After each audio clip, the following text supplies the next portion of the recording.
Hello दोस्तों, स्वागत है आप सबका फिजिक्स वाला की दुनिया में। मैं हूं मोहन सिंह और आज मैं आपके लिए लेके आया बेटा विजेता सीरीज में एमाइंस। ये हमारा टर्म 2 का लास्ट चैप्टर है बेटा। इससे पहले आपने aldehyde, ketones and carboxylic acid I hope के लिए कवर कर लिया होगा पूरा, और साथ ही साथ उसकी प्रैक्टिस शीट भी लगा ली होगी। मैंने बताया था आपको कि प्रैक्टिस शीट को कैसे सोल्व करना है। प्रैक्टिस शीट को आप मान के चलिए एक बार आपने लेक्चर देख लिया है, तो उसके बाद उसको बेटा एज ए पेपर अटेम्प्ट करें कि आपका पार्ट टेस्ट चल रहा है ना, तो उसको आप तब करोगे। उसमें 1 मार्क्स 2 मार्क्स 3 मार्क्स 5 मार्क्स के क्वेश्चंस मिल जाएंगे और उनको उसी तरीके से अटेम्प्ट करना जिससे कि आपकी टेस्ट की प्रिपरेशन भी हो जाएगी और टाइम का भी आइडिया लग जाएगा कि आपको नंबर ऑफ क्वेश्चंस कितने टाइम में हो रहे हैं नहीं हो रहे, वो सारी चीजों का बेटा आइडिया लग जाएगा आपको। क्लियर है? और जो क्वेश्चंस आपसे नहीं बन रहे उसके लिए आपके पास वीडियो सॉल्यूशन है, तो प्लीज वीडियो सॉल्यूशन भी देखे, है ना। जो क्वेश्चंस नहीं बन रहे या जो क्वेश्चंस का आपने आंसर दिया है और उनमें कॉन्फिडेंट नहीं है तो उनका बेटा वीडियो सॉल्यूशन जरूर देखे, ठीक है। तो चलिए बेटा आज हम क्या क्या कवर करने वाले हैं। आज हम कवर करेंगे बेटा preparation methods of amines, physical properties of amines and chemical properties of amines. Benzene diazonium salt नहीं करने वाले हैं बिकॉज वो सीबीएसई के लिए टर्म 2 में डिलीटेड है, ठीक है। और इस लेक्चर के लास्ट में आपको सरप्राइज मिलेगा, आपके लिए बहुत अच्छा सरप्राइज है। आई होप आप सभी उसे पसंद करेंगे, तो वो उसके लिए तो बेटा आपको लास्ट तक इंतजार करना पड़ेगा, तभी बताया जाएगा। चलिए स्टार्ट करते हैं अपन। तो सबसे पहले आता है हमारे पास क्लासिफिकेशन ऑफ एमाइंस। तो एमाइंस किसको बोलते हैं सारी चीज ये पता है सभी को, बट फिर भी मैं बता देता हूं। ये हमारे पास एमाइंस होता है कि RnH2, ठीक है। मतलब जो हमारे पास अमोनिया होता है, अमोनिया क्या होता है बेटा HNH3, क्या होता है HNH3, ये हमारे पास अमोनिया है। देखो सॉरी HNH2, ये क्या होता है अमोनिया। तो इसमें हाइड्रोजन को हटाते जाओ, ठीक है, और अपने पास एमाइंस का क्लासिफिकेशन भी होता जाएगा। एक है हमारे पास RnH2, एक है हमारे पास RnHR, मान लो 2 हाइड्रोजन हटा दिए, देन हमारे पास RnRR, ये आ गया हमारे पास, ठीक है। तो इनमें अगर हम बात करें तो बेटा ये है हमारे पास प्राइमरी एमाइन। प्राइमरी एमाइन बिल्कुल पूरा पढ़ाया जाएगा, कोई टेंशन नहीं बेटा, जो आपके टर्म में आएगा वो पूरा पढ़ाया जाएगा बेसिक से, है ना। ये क्या है हमारे पास प्राइमरी एमाइन, ये क्या हो गया बेटा सेकेंडरी एमाइन।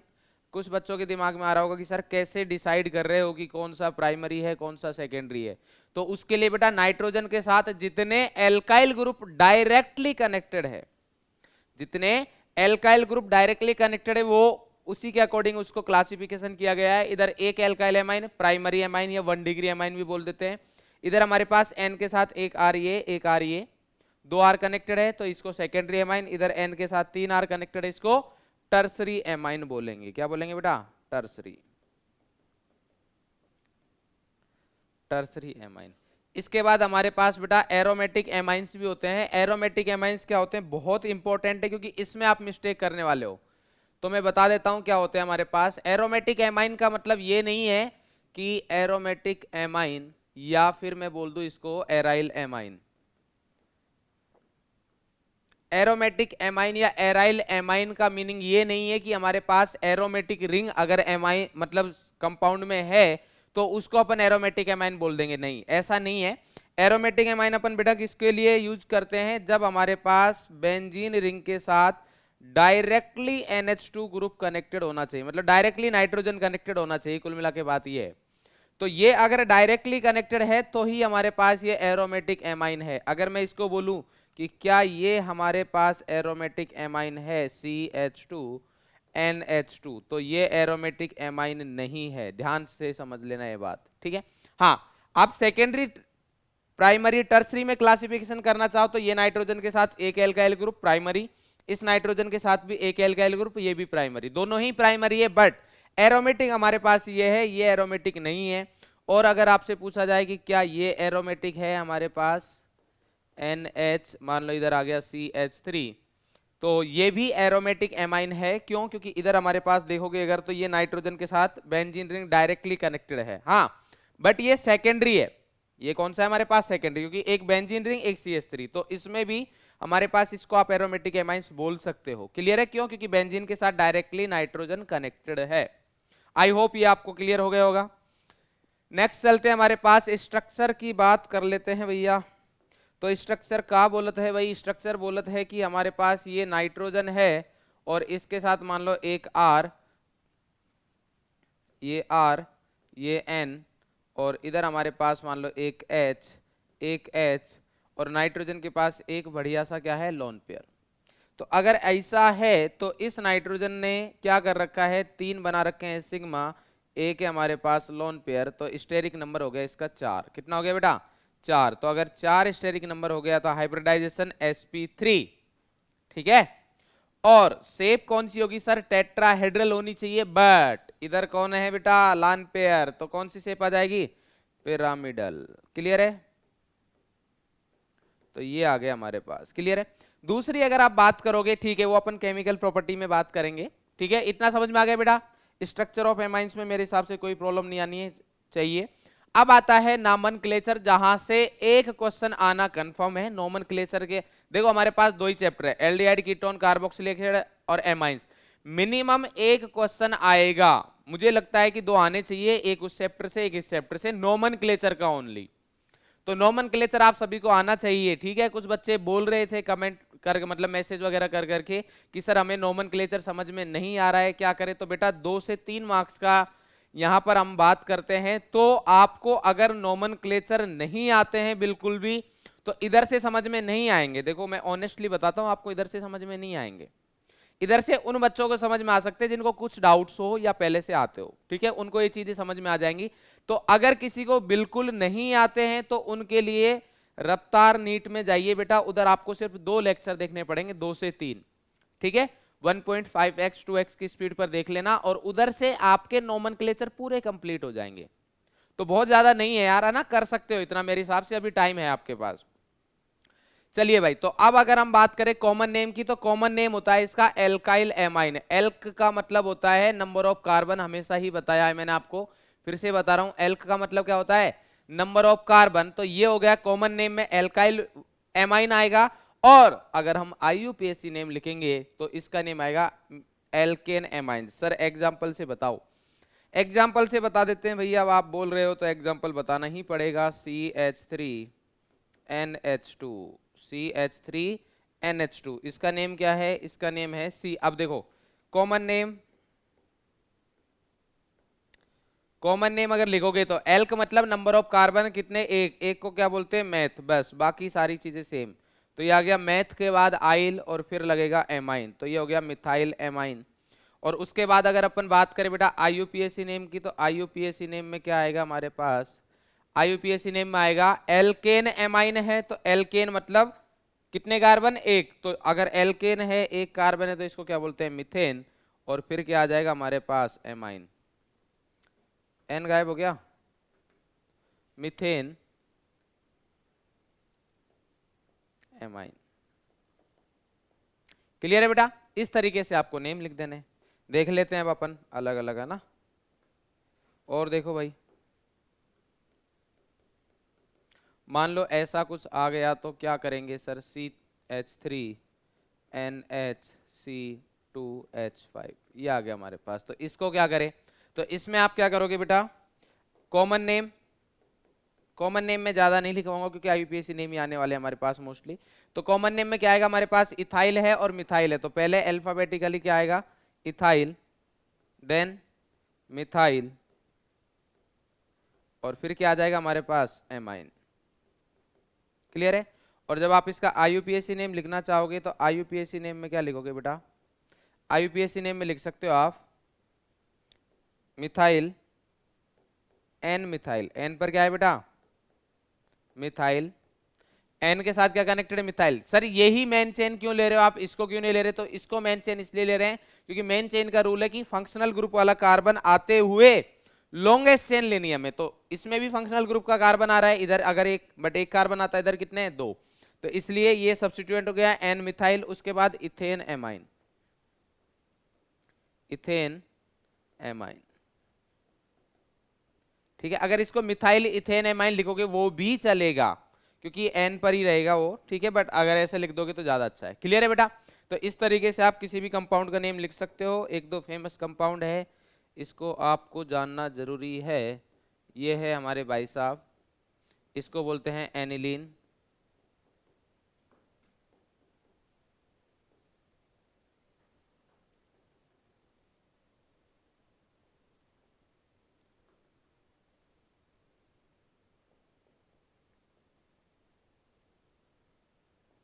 ठीक है, तो इस तरीके से बेटा आपको ये सारी चीजें आनी चाहिए अच्छे से। क्लियर है?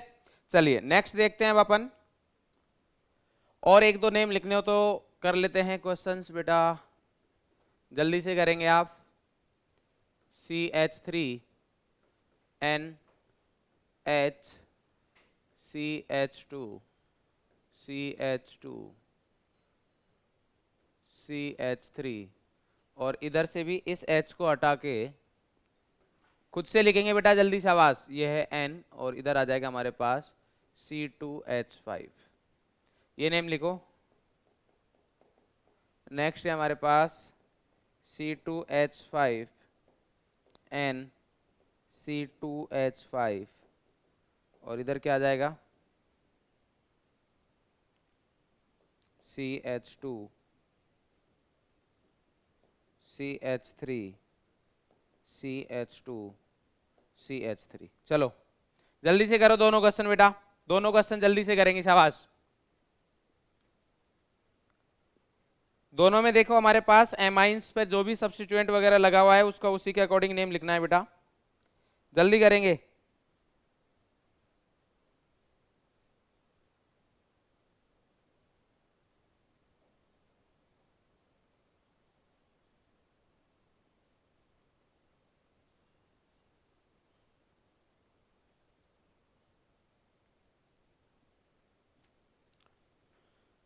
जल्दी करो। क्या आएगा हमारे पास? अगर इधर चेक करें बेटा तो क्या आएगा? ये है सर मिथाइल, ये है इथाइल, और ये है प्रोपाइल। तो मेन चेन कौन सी हो जाएगी हमारे पास? मेन चेन बेटा ये हो गई। क्या आप ये बात समझ पा रहे हैं? जी हाँ सर, बिल्कुल समझ पा रहे हैं, क्योंकि क्योंकि सर लॉन्गेस्ट चेन को मेन चेन सेलेक्ट करते हैं, इसलिए यही चेन आएगी। ठीक है भैया, आप जब इतने समझदार हो तो हम आपको कुछ नहीं बोलेंगे। तो ये आ गया हमारे पास N पर इथाइल। इथाइल को क्यों लिख रहे हैं सर? क्योंकि अल्फाबेटिकली लिखा जाता है। देन आएगा हमारे पास N मिथाइल, और कितने कार्बन? 3। 3 पर क्या है? प्रोपेन, और 1 एमाइन। सर ये प्रोपेन 1 एमाइन क्यों लिखा है? ओनली प्रोपेन एमाइन लिख देते तो वो इसलिए लिखा है क्योंकि बेटा इधर हमारे पास ये भी बन सकता था, देखो NCH3, ये है C2H5, और हमारे पास कुछ ऐसा भी हो सकता था। बताओ भाई, हो सकता था? सर हाँ बिल्कुल हो सकता था। तो ये क्या हो जाता हमारे पास? N ethyl, N methyl, propane. अब ये नंबरिंग कहां से स्टार्ट होगी? 1 2 3, कहीं से भी कर लो, नीचे से या ऊपर से। तो ये हो जाता प्रोपेन 2 एमाइन। बात समझ रहे हो? तो अगर जब आपकी पोजीशन चेंज हो सकती है फंक्शनल ग्रुप की तो आपको बताना पड़ेगा। मतलब IUPAC नेम हम ऐसा देते हैं जिससे कोई कंफ्यूजन ना हो। मतलब मैं आपको नेम बताऊं, आप स्ट्रक्चर बना दो, ठीक है, और एक ही स्ट्रक्चर बननी चाहिए। बात समझ में आ रही है? तो इसलिए मैंने 1 एमाइन लिखा है बेटा। इधर 2 एमाइन हो जाएगा, बाकी सब सेम है। इसका लिखोगे तो इधर हमारे पास मेन चेन 2 2 4 कार्बन की, तो ये आएगी बेटा। मेन चेन हमारे पास ये हो गई, और मेन चेन होने के बाद में अब हमें करनी है नंबरिंग। तो नंबरिंग इधर से या इधर से? बोले सर इधर से। रीजन बोले मिनिमम देना है सर फंक्शनल ग्रुप को। ठीक है भैया। सब्स्टिट्यूएंट क्या है हमारे पास? इथाइल है। कितने हैं सर? 2 है। कहां पर है? N पर है। तो बताओ भाई, N कितने? 2। 2 के लिए डाई, फिर क्या आ गया हमारे पास? इथाइल, उसके बाद ब्यूटेन, और फिर क्या है? 2 एमाइन। सोचो अगर यही क्वेश्चन एग्जाम में आ जाए तो मजा आ जाए। बोलो भाई, ठीक है। N di ethyl butane 2 amine. Clear है? तो इस तरीके से IUPAC आप बेटा निपटा सकते हो। चलिए नेक्स्ट चलते हैं अब अपन प्रिपरेशन मेथड पर। तो सबसे पहले आता है हमारे पास reduction of nitro compounds. Nitro compounds के रिडक्शन से हमें करना है। तो नाइट्रो क्या होता है? RNO2, मतलब NO2 को बोलते हैं नाइट्रो। तो ये आ गया हमारे पास RNO2। तो इसका रिडक्शन करना है। रिडक्शन करना बहुत इजी है भैया। मेटल प्लस एसिड लो, रिडक्शन बढ़िया करता है। मेटल प्लस एसिड लो, बढ़िया रिडक्शन करता है। SN प्लस HCl ले सकते हो आप, Fe प्लस HCl ले सकते हो आप, कोई समस्या नहीं है। और हाइड्रोजिनेशन भी कर सकते हो, Na के साथ H2, Pt के साथ H2, कोई भी करो बेटा। ये किस में कन्वर्ट हो जाएगा हमारे पास RnH2 में। किस में हो जाएगा? RnH2 में। तो ये हो गया नाइट्रो कंपाउंड से अगर आपको बनाना है तो भैया कोई समस्या नहीं है, बनाइए, खुश रहिए, मस्त रहिए। क्लियर है? कोई समस्या नहीं। चलिए नेक्स्ट हम अगर चले थोड़ा, तो ये दे रखा है अमोनोलाइसिस ऑफ एल्काइल हैलाइड। थोड़ा अच्छा टॉपिक है, मतलब अच्छा मेथड है बेटा। देखो एमाइन में अगर बात करें तो एमाइन छोटा सा चैप्टर है और रिएक्शंस बहुत सारी इंपॉर्टेंट है।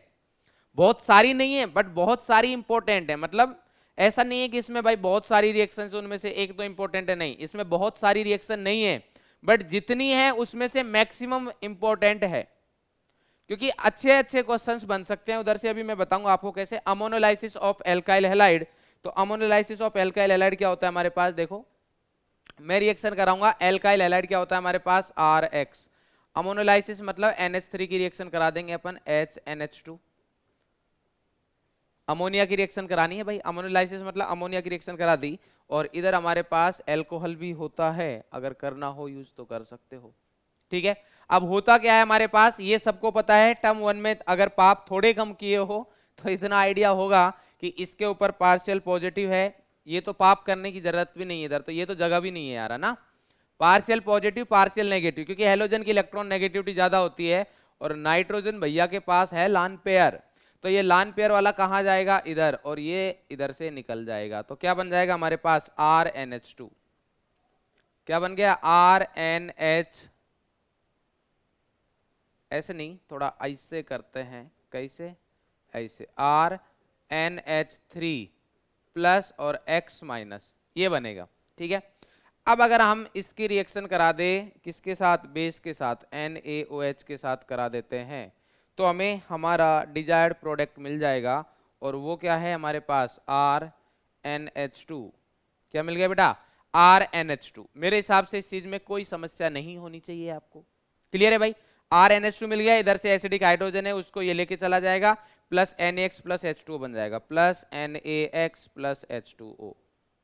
ठीक है, अब कुल मिला के हो क्या रहा है वो समझते हैं हम। तो हो ये रहा है सर, देखो बात बहुत सिंपल है। बात ये कि इस नाइट्रोजन के पास 3 हाइड्रोजन थे, उसमें से एक हाइड्रोजन चला गया है, उधर एल्काइल आ गया है।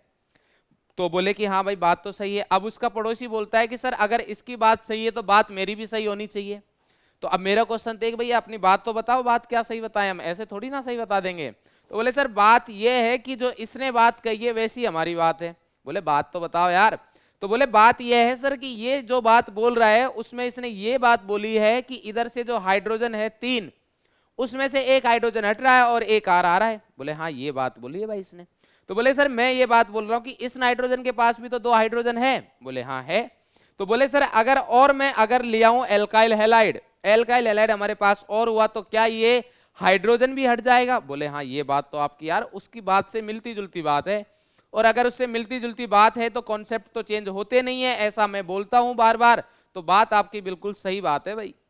तो इसका मतलब यह है कि अगर इसकी रिएक्शन आप फिर से, मतलब अगर हम ऐसा करें कि RX प्लस HNH2 अमोनिया की रिएक्शन कराए तो हमारे पास क्या क्या मिलेगा? देखो क्या हमारे पास ये मिलेगा RnH2,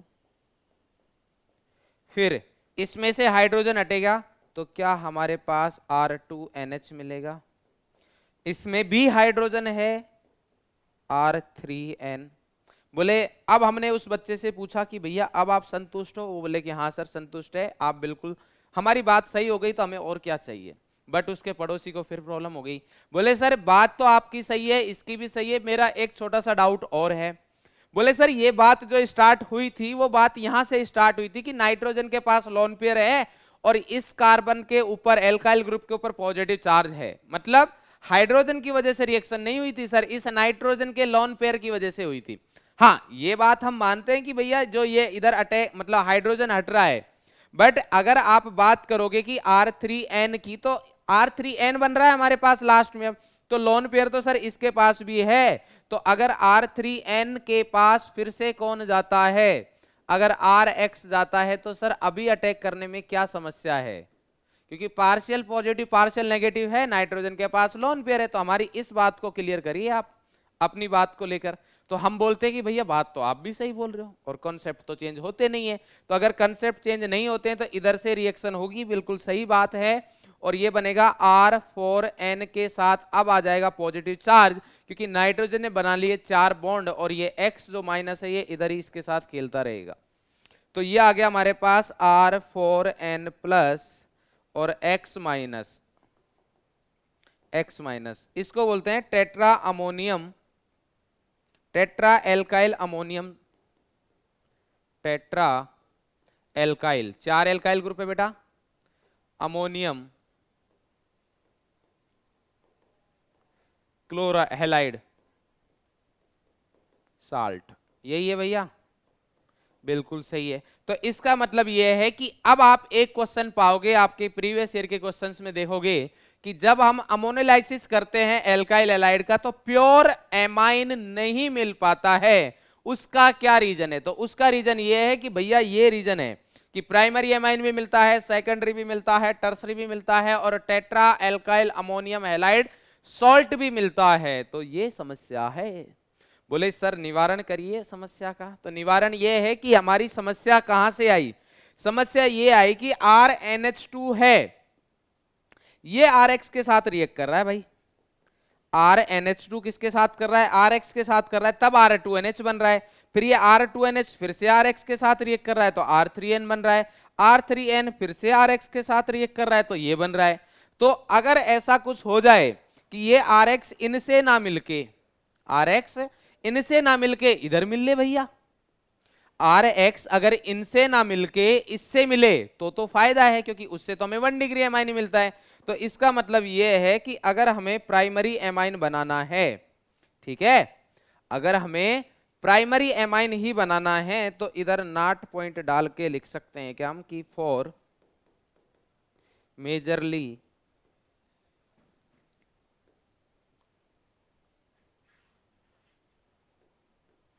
प्राइमरी एमाइन,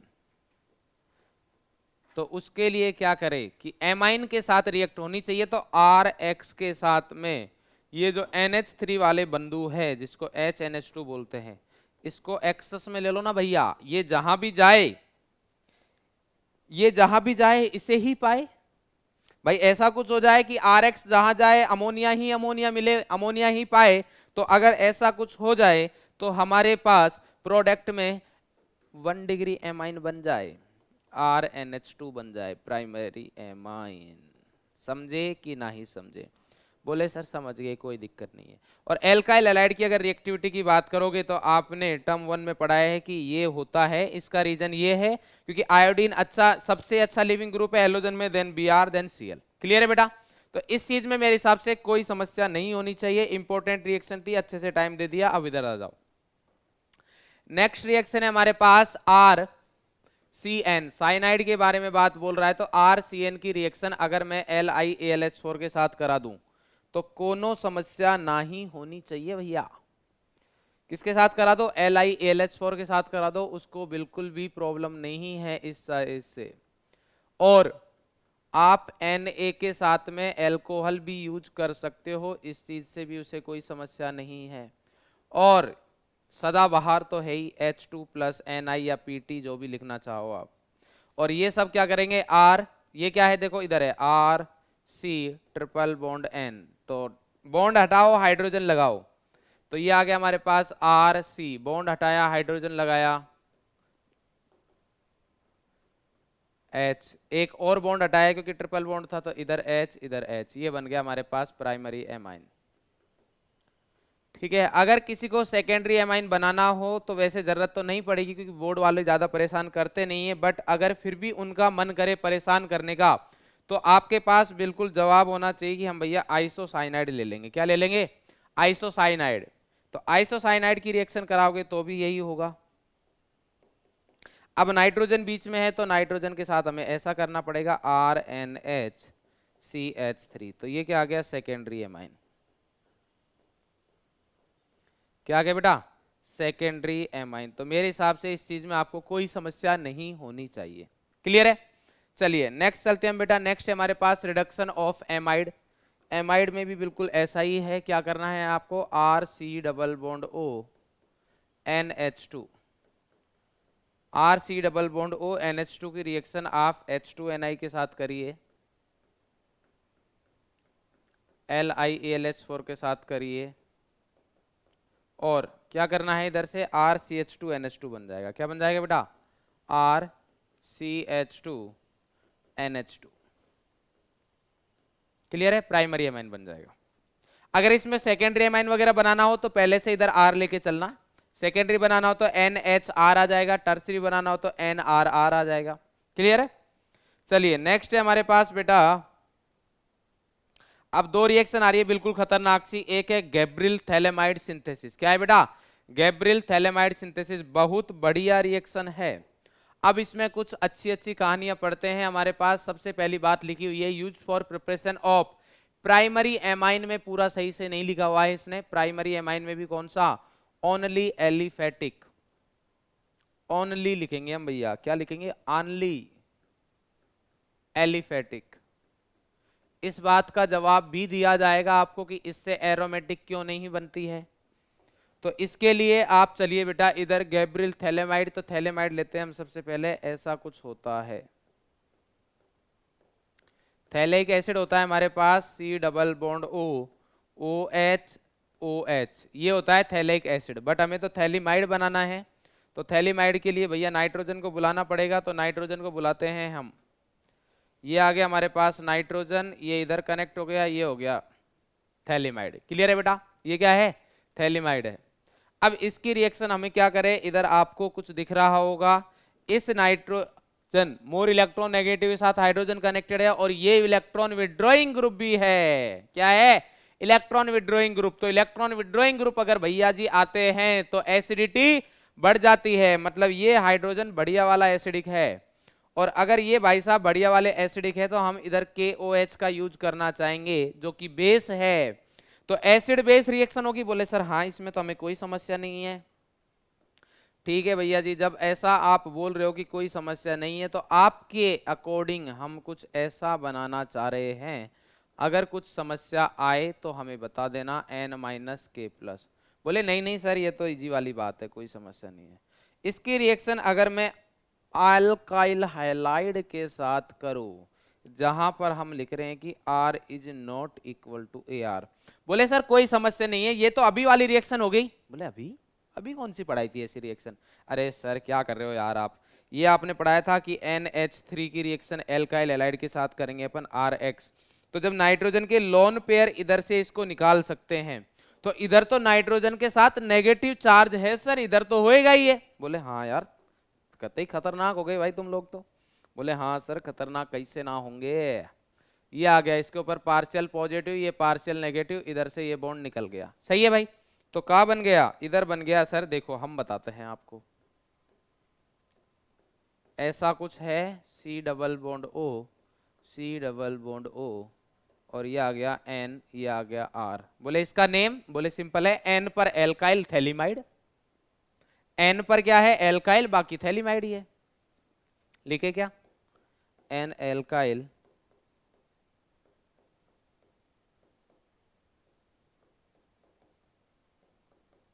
थैलीमाइड। बोले क्लियर है? ठीक है, अब हम आगे चलते हैं भाई। आगे अगर चले तो बोले सर आप है ना गोली दे रहे हो हमें। बोले कैसे? बोले सर देखो चुपके से ये लिख के चले गए और बता भी नहीं रहे कि क्या है ना। तो भैया कहानी ऐसी है कि ये R है, एरोमेटिक नहीं हो सकता। बोले क्यों सर? तो ये इसलिए नहीं हो सकता क्योंकि इसको पसंद नहीं है ऐसा होना। बोले ना ना ना ना ना सर ऐसे काम नहीं चलेगा, तनिक एक्सप्लेन करिए। तो एक्सप्लेन करने के लिए हम थोड़ा इधर आते हैं, इसको एरोमेटिक लिख दे भाई एक बार। कि बोले सर लिख दो, कोई समस्या नहीं, हमें क्या समस्या है भाई। ये आ गया हमारे पास, और इधर आ गया हेलोजन कोई भी। ये लान पेयर है। बोले हाँ सर। ये सिंगल बॉन्ड है। बोले हाँ सर। ये डबल बॉन्ड। बोले हाँ सर। बोले कंजुगेशन कराई दे। बोले हाँ सर करा दो, इसमें तो कोई समस्या नहीं है हमें। लोन पेयर है तो ऐसे बॉन्ड रोटेट होगा, और अगर ऐसे रोटेट होगा तो ऐसा कुछ बनेगा। बोले हाँ सर ऐसा बनेगा, ये X के ऊपर प्लस चार्ज आ गया। बोले सर कुछ कुछ समझ में तो आ गया। बोले क्या समझ में आया बताओ? बोले सर समझ में ये आया कि इधर तो X और कार्बन में डबल बॉन्ड बन रहा है, और रेजोनेटिंग स्ट्रक्चर्स और भी बनने वाली है ऐसी। इसका मतलब ये है कि कार्बन और हेलोजन के बीच में जब एरोमेटिक बॉन्ड है, मतलब जब एरोमेटिक हैलाइड है, तो पार्शियल डबल बॉन्ड के करेक्ट है, और अगर पार्शियल डबल बॉन्ड के कैरेक्टर इधर से x को निकलना है तो भैया सिंगल बॉन्ड तो सर ब्रेक हो सकता है बट डबल बॉन्ड ब्रेक नहीं होगा, इसलिए ये एरोमेटिक नहीं हो सकता। ये हमारा कॉन्सेप्ट बोलता है। अब आप बता दीजिए सर सही है या नहीं है, तो हम क्या करें भाई, जब कंसेप्ट सही लगा रहे हो तो बिल्कुल सही है, तो इसीलिए एरोमेटिक नहीं हो सकता है। ठीक है, नॉट पॉइंट लिखा हुआ है इधर देखो अच्छे से, aromatic primary amines can not be prepared by this method because aryl halide do not undergo nucleophilic substitution, nucleophilic substitution with the anion formed by phthalimide. ये थैलिमाइड का जो एनायन है इससे सब्स्टिट्यूशन रिएक्शन शो नहीं करेगा। बोले ये तो बन गया, इसके बाद क्या, बोले अब तो कहानी खत्म है भैया, अब तो कुछ ना ही बचा है। NaOH लिख दो या फिर H2O चलेगा कुछ भी। ठीक है, तो कुछ नहीं करना है, प्लस को माइनस दो, माइनस को प्लस दो, इधर से ये H गलत हो गया क्योंकि ये तो प्लस वाला है, तो इसको पानी के लिए नेगेटिव, इधर H, इधर से OH, इधर से H। सही है, तो ये RnH2 बन गया क्या, बोले हाँ यही तो चाहिए था, तो ये बन गया हमारे पास RnH2 प्राइमरी एमाइन। ठीक है, बोले हाँ सर ठीक है कोई दिक्कत नहीं है, प्लस बेंजीन रिंग बनाओ भाई बढ़िया वाली, बनाई, then C double bond. Sir ये तो थैलिक एसिड बन गया, ये मैं बनाया, जैसे ही बनाने लगा तो एक बंधु बोलता है सर तनिक ठहरो।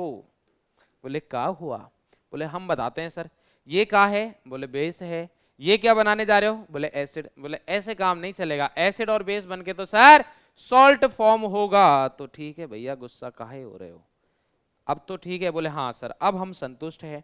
तो ये है गैब्रियल थैलेमाइड रिएक्शन, बहुत इजी है। क्या करना है, थैलीमाइड लेना सबसे पहले। थैलीमाइड क्या होता है, जैसे हमारे पास थैले होते थे, थैले समझते हो तुम नहीं समझते। पहले जब प्राइमरी स्कूल मतलब जब गवर्नमेंट स्कूल में पढ़ते थे, ठीक है, मतलब 1 to 5 में, तो मतलब हमारी दादी क्या करती थी कि जो कट्टे होते हैं ना जिसमें सामान वगैरह रखते हैं, प्लास्टिक के कट्टे, उसके बैग बनाते थे घर पे सिल के, उनको हम बोलते थे भैया थैले। तो उसको हम ऐसे लेके जाते थे इधर कंधों पे रख के। तो ये देखो एक कंधा ये है, एक शोल्डर ये है, इधर से रख के है ना। तो इधर जस्ट आसपास वाले पर अगर COOH आता है तो उसको बोलते हैं थैलिक एसिड, और एमाइड लग गया तो थैलिमाइड। तो थैलिमाइड की स्ट्रक्चर याद रह जाएगी। थैलिमाइड की रिएक्शन बेस के साथ कराएंगे तो एसिडिक हाइड्रोजन है वो निकल जाएगा तो एनायन बन जाएगा। इसकी रिएक्शन एलिफेटिक एल्काइल हैलाइड के साथ कराएंगे तो N पर एल्काइल थैलिमाइड बन गया।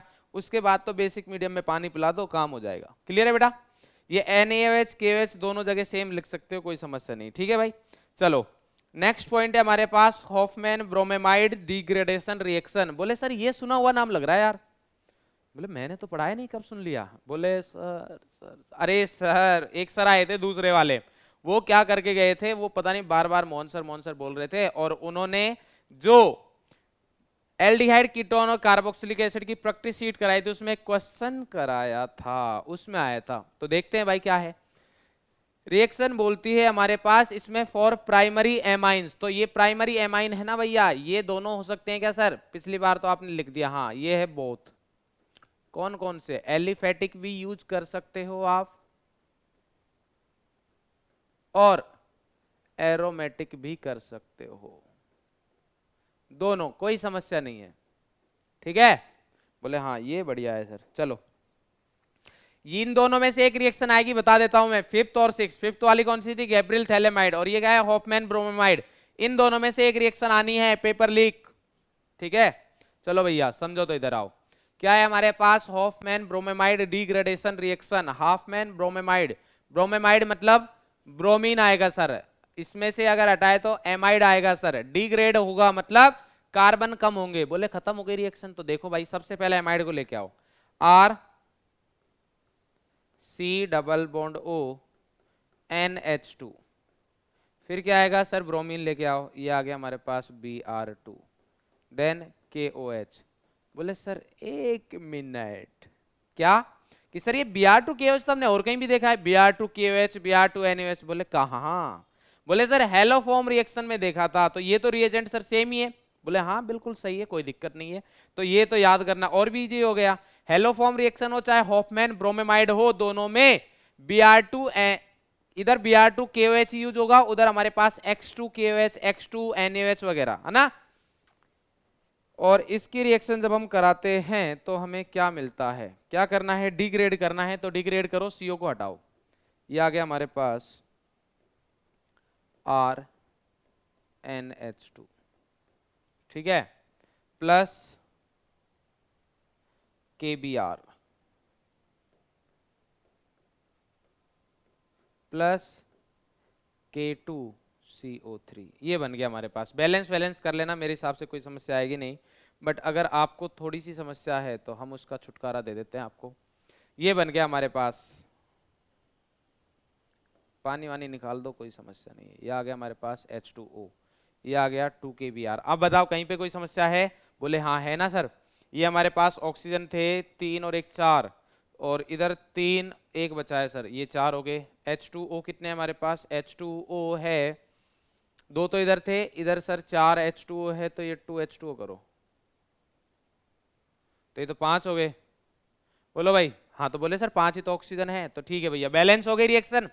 अब इसमें कोई भी कर सकते हो, मतलब अगर आप R की जगह कुछ भी करो। क्या था उधर बताओ, अगर आपको याद हो तो कल वाले क्वेश्चन में जो सर ने कराया था कुछ ऐसा था क्या, CH3 CH2 C double bond O NH2, ethyl nitrile की रिएक्शन कराई होगी, और फिर किसके साथ कराई, Br2 प्लस 4 KOH, वो वाला रिएक्शन फिर से करा रहा हूँ ना। और फिर क्या है हमारे पास, वही सेम CH3 एक कार्बन कम करो, CH3 CH2, और इधर क्या आ गया हमारे पास NH2, क्लियर है। देन 2 KBr प्लस K2CO3 और प्लस ट्वाइस H2O, क्लियर है भाई। तो ये रिएक्शन हो गई, कोई भी ले लेना, सब चलेंगे, ठीक है। एसिटामाइड देखा है क्या, ये सॉरी बेंजामाइड, इसको बोलते हैं बेंजामाइड। अगर किसी को नहीं पता तो लिख लियो भैया, ये क्या है, बेंजामाइड। तो अगर बेंजामाइड से एनिलीन बनाना हो तो ये बढ़िया मेथड है, प्लस Br2 प्लस 4 KOH, और ये हमारे पास बन गया है, क्या बनेगा बताओ, PHCO चला जाएगा डायरेक्टली, क्या कनेक्ट हो जाएगा, NH2 प्लस 2 KBr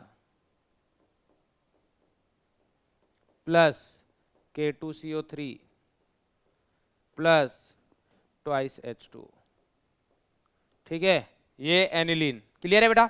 तो ये प्रिपरेशन मेथड होते हैं हमारे खत्म। अब आते हैं हम फिजिकल प्रॉपर्टीज पर। किस पे आते हैं बेटा, फिजिकल प्रॉपर्टीज पर। तो फिजिकल प्रॉपर्टी में क्या दे रखा है कि सर सॉल्युबिलिटी बोल रखा है, और सॉल्युबिलिटी के लिए आपने हमें क्या बताया था कि कोई भी ऑर्गेनिक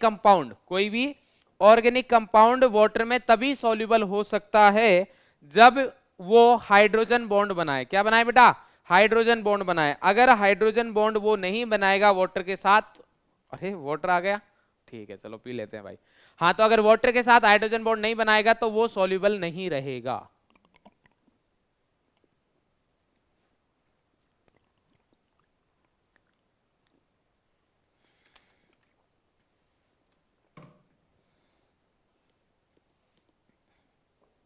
ठीक है, तो बोले सर ये जो कार्बन वगैरह होते हैं ये तो हाइड्रोफोबिक होते हैं। बोले हाँ यही तो बात है, इसीलिए कोई भी ऑर्गेनिक कंपाउंड होते हैं तो उनमें जिनमें कार्बन कम होता है ना वही सॉल्युबल हो सकते हैं हाइड्रोजन बॉन्ड बनाते हुए भी। अगर ऐसा नहीं कि आप कार्बन बढ़ाते जाओ और सॉल्युबिलिटी, तो सर हम हाइड्रोजन बॉन्ड बन रहा है ना तो सॉल्युबिलिटी हो जाए, ना ना ना ना, ऐसे काम नहीं चलेगा। तो इसलिए इधर लिखा हुआ है कि लोअर एलिफेटिक, ये एलिफेटिक वर्ड समझना बहुत जरूरी है, क्योंकि एरोमेटिक कोई भी सॉल्युबल नहीं होता। क्यों, क्योंकि एरोमेटिक में 6 तो मिनिमम आ गए कार्बन यार, और 6 कार्बन वाला एमाइन सॉल्युबल नहीं है। तो क्वेश्चन आता है कि ethane amine in water, ethane amine is water soluble but aniline is insoluble in water, why. ये क्वेश्चन है हमारा कि भैया इथेन एमाइन तो सॉल्युबल होता है बट साइक्लोहेक्साइल एमाइन या फिर एनिलीन इनसॉल्युबल होता है, रीजन बताइए। तो हमारे दिमाग में आता है यार दोनों ही 1 डिग्री एमाइन है, क्यों सॉल्युबल नहीं है? तो उसका रीजन भैया ये है क्योंकि साइक्लोहेक्साइल एमाइन लो या एनिलीन लो, उसमें आ जाते हैं 6 कार्बन, है ना, और इथेन अमाइन में 2 ही कार्बन है, इसलिए 2 कार्बन वाला सॉल्युबल हो जाता है। तो lower aliphatic amines are soluble in water because, काहे भैया? Because they can form hydrogen bonds with water molecule. कैसे? ऐसे, इधर आओ थोड़ा हम बताते हैं आपको कैसे। RNHH, ये हो गया।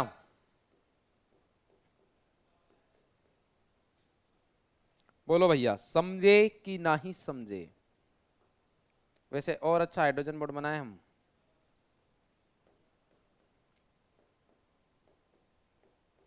ये देखो भैया, ये बन रहा हाइड्रोजन बॉन्ड, ठीक है। कौन सा बॉन्ड है बेटा?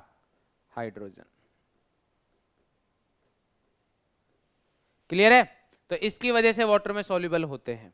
क्लियर है? सॉल्युबिलिटी वही है जो मैंने पहले लिखाया था कि वाटर में सॉल्युबिलिटी क्या होती है? Directly proportional to hydrogen bonding और inversely proportional to number of carbons. Next आता है बॉइलिंग पॉइंट।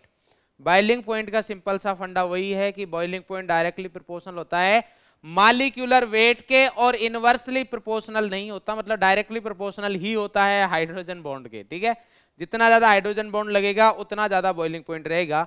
तो primary and secondary amines are engaged in intermolecular association due to hydrogen bonding between nitrogen of one and hydrogen of other another molecule. इसलिए हमारे पास ये कुछ लिखा हुआ है, बट ये हमें थोड़ा इनसफिशिएंट सा लग रहा है नॉलेज, तो इसमें थोड़ा सा ऐसा लिखेंगे हम, फॉर सेम मॉलिक्यूलर वेट। हाँ अब सही है। तो अगर मॉलिक्यूलर वेट हमारे पास सेम हुआ तो हम ऐसा बोल सकते हैं कि बॉइलिंग पॉइंट का जो ऑर्डर आएगा प्राइमरी का ज्यादा होता है सेकेंडरी से, सेकेंडरी का ज्यादा होता है टर्सरी से। बोले सर एक्सप्लेनेशन, तो हम बोलेंगे कि भैया ये है ना वन शॉट है, इसमें एक्सप्लेनेशन नहीं मिलेगा। बोले सर ऐसा नहीं चलेगा, एक्सप्लेनेशन तो दे ही दो। ठीक है भाई, इधर देखो ये है हमारे पास प्राइमरी और ये आ गया हमारे पास प्राइमरी। देखो भैया R, इधर H, इधर H, ठीक है।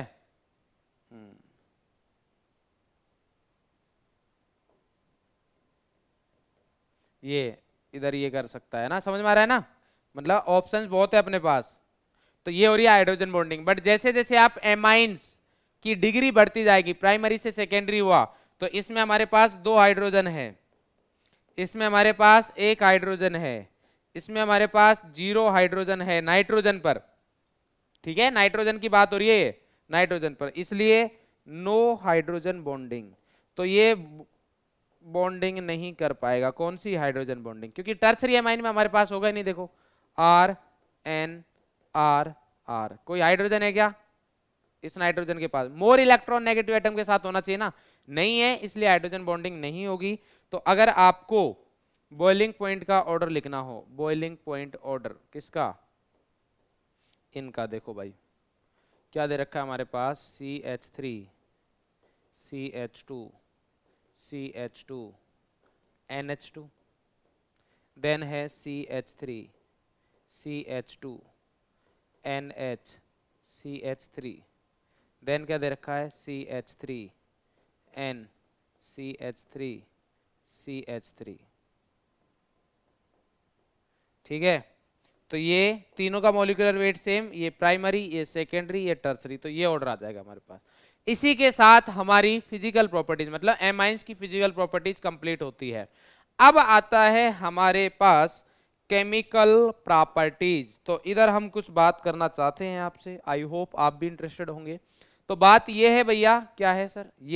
ये क्या होती है सर? ये बात है कि अगर एमाइन को हम देखें, एमाइन को हम देखें, बोले सर आप देखें, हम क्यों देखें? तो भैया आपको देखना ज्यादा जरूरी है क्योंकि एग्जाम में आपके आएगा।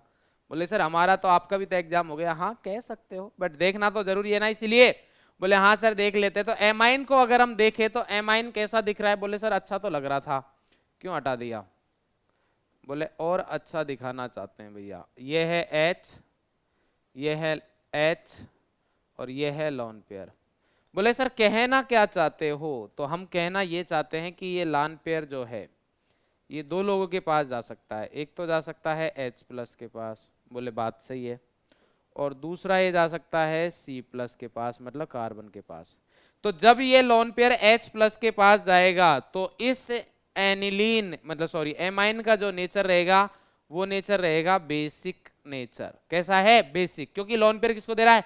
H+ को। तो ये किसका काम कर रहा है? बेस का। लुईस बेस वही तो होते हैं।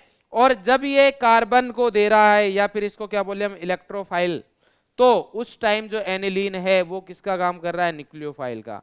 इसका मतलब यह है कि एमाइन की केमिकल प्रॉपर्टीज में दो टाइप की रिएक्शंस आने वाली है। एक आएगा उसकी basicity, basic character of amine, and दूसरा आएगा न्यूक्लियोफिलिक रिएक्शंस ऑफ एमाइन, जिनमें एमाइन न्यूक्लियोफाइल का काम करने वाला है।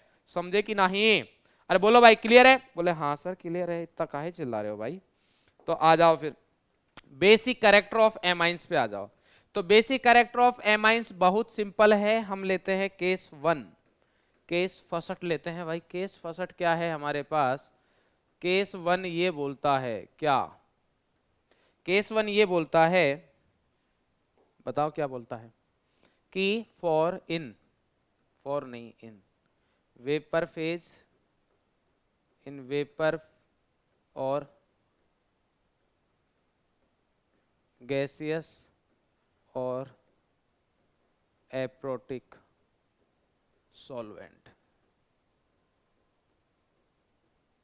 ठीक है, तो हमने एक बात बताई थी आपको जब लास्ट चैप्टर पढ़ाया था, उसमें एसिडिटी के लिए क्या बताया था? A for acid, A for anion, और सेम को स्टेबल करता है सेम। मतलब एसिड के लिए देखेंगे अपन एनायन की स्टेबिलिटी, और एनायन मतलब नेगेटिव चार्ज, तो -M-I एसिडिटी को इंक्रीज करते हैं, +M+I डिक्रीज करते हैं। अब आते हैं बेसिक जो कि एसिड का जस्ट अपोजिट है। तो इसका मतलब एसिड के लिए आपने एनायन की स्टेबिलिटी देखी है, तो बेसिक के लिए आप कैटायन की स्टेबिलिटी देखें, इतना ही समझे। तो इसका मतलब यह है कि बेसिसिटी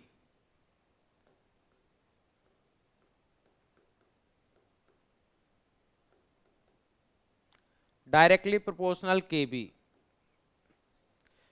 ठीक है, बेस डिसोसिएशन कांस्टेंट, और directly proportional to stability of, अब किसका आएगा? उधर क्या आया था? कंजुगेट एस एनायन, इधर आएगा स्टेबिलिटी ऑफ कॉन्जुगेट कैटायन,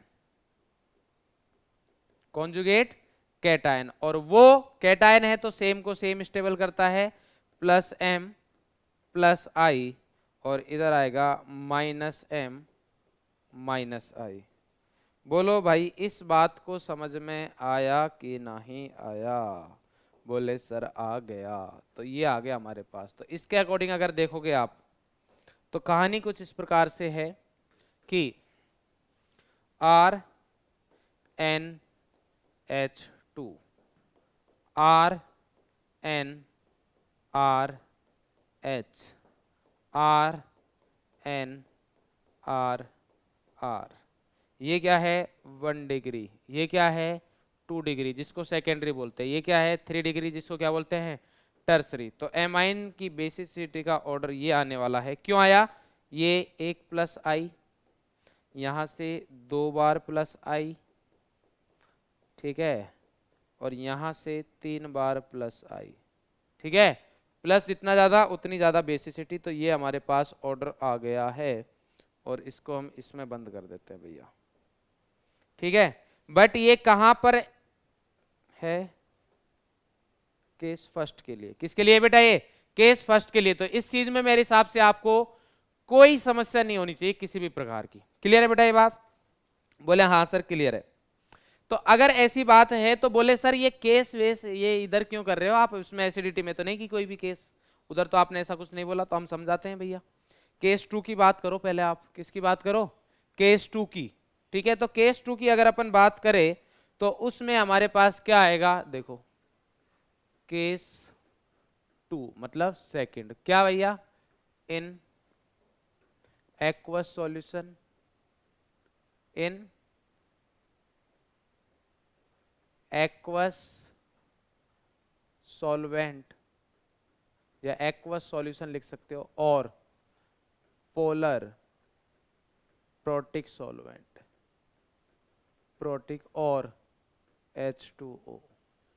इसमें अगर अपन एमाइन की बेसिसिटी की बात करें तो उस वाले केस में हमारे पास क्या आने वाला है वो देखते हैं भैया। तो देखते क्या है, केस तो अभी भी सिंपल ही है अपने पास कि बेस क्या होते हैं जो H प्लस को लोन पेयर देंगे, तो वो काम कर देता हूं मैं। तो ध्यान से देखना, ये है हमारे पास RnH2 प्राइमरी एमाइन है, और इसने क्या किया, H प्लस दिया, H प्लस, ये क्या है हमारे पास RnHR, और इधर क्या आया H प्लस, देन क्या है हमारे पास RnRR,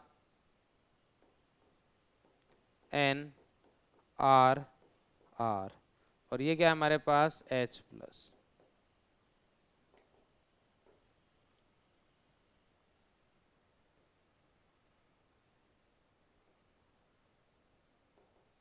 ठीक है, तो ये नाइट्रोजन के लोन पेयर है, ये भी लोन पेयर है, ये भी लोन पेयर है, तो ये सब इसी के पास जाएंगे, H प्लस के पास ही।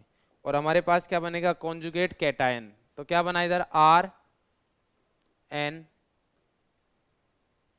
थोड़ा इधर बना रहा हूं मैं, ठीक है इधर भी चलेगा,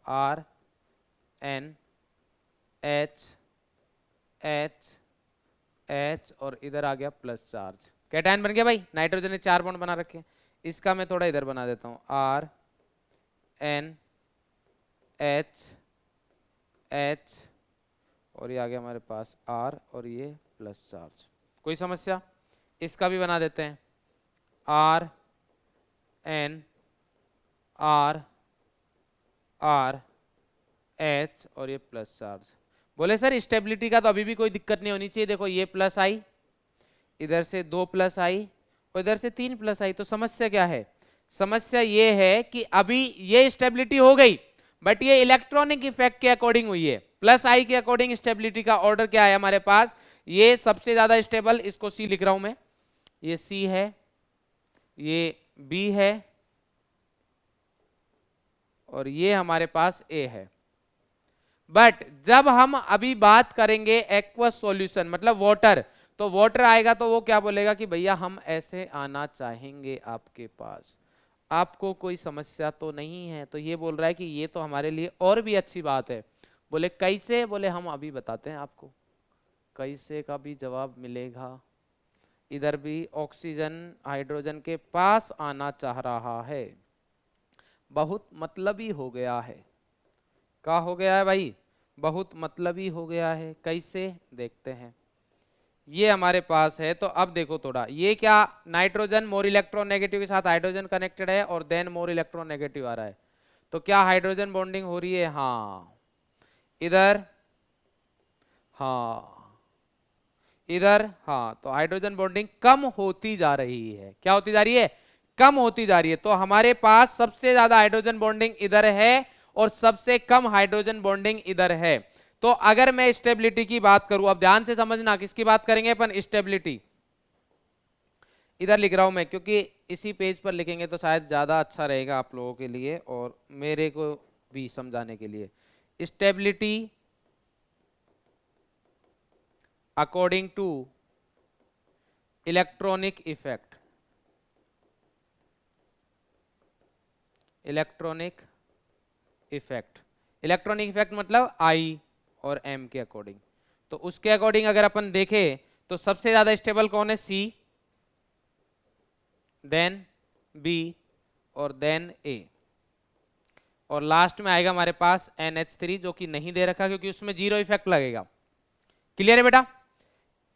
दूसरी अगर अपन बात करें NH3 की जगह में NH4 प्लस कर दूं क्या, NH3 कर देता हूं, ठीक है। और ए बी सी है ना, मैं इधर नहीं लिखना, इधर लिखूंगा, इसको लिखा मैंने ए, ये बी, और ये सी, ठीक है। अब अगर अपन बात करें कि stability according to, stability according to solvation energy, solvation और हाइड्रोजन बॉन्डिंग,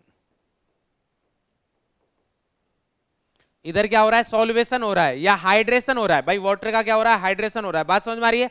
तो इसके अकॉर्डिंग जिसमें जितनी ज्यादा हाइड्रोजन बॉन्डिंग उतनी ज्यादा स्टेबिलिटी, और उसके अकॉर्डिंग अगर अपन बात करें तो ए सबसे ज्यादा, इवन ए से भी ज्यादा क्या है, NH3 आएगा। ठीक है, क्योंकि उसमें 4 बॉन्ड बनेंगे, उसके बाद ए, देन बी और देन सी। क्लियर है भाई, ये आ गया हमारे पास। तो अब प्रॉब्लम आ गई क्या, यहां पर सी सबसे आगे, यहां पर सी सबसे पीछे। ठीक है, तो इसके अकॉर्डिंग अब हमें कलेक्टिवली बताना पड़ेगा। तो उसके अकॉर्डिंग अगर अपन बात करें बेसिसिटी का ऑर्डर, तो अब आएगा हमारे पास इफ, ये बस फाइनल आ गया अब अपने पास है ना, if R is equal to, if R is equal to CH3, R की जगह क्या हुआ, मिथाइल। तो इफ R, ऐसे लिखता हूं मैं, इफ R इज स्मॉल, इससे थोड़ा मैं रिलेट करने वाला हूं। R इज स्मॉल मतलब R क्या होगा हमारे पास, CH3, सबसे छोटा एल्काइल ग्रुप है।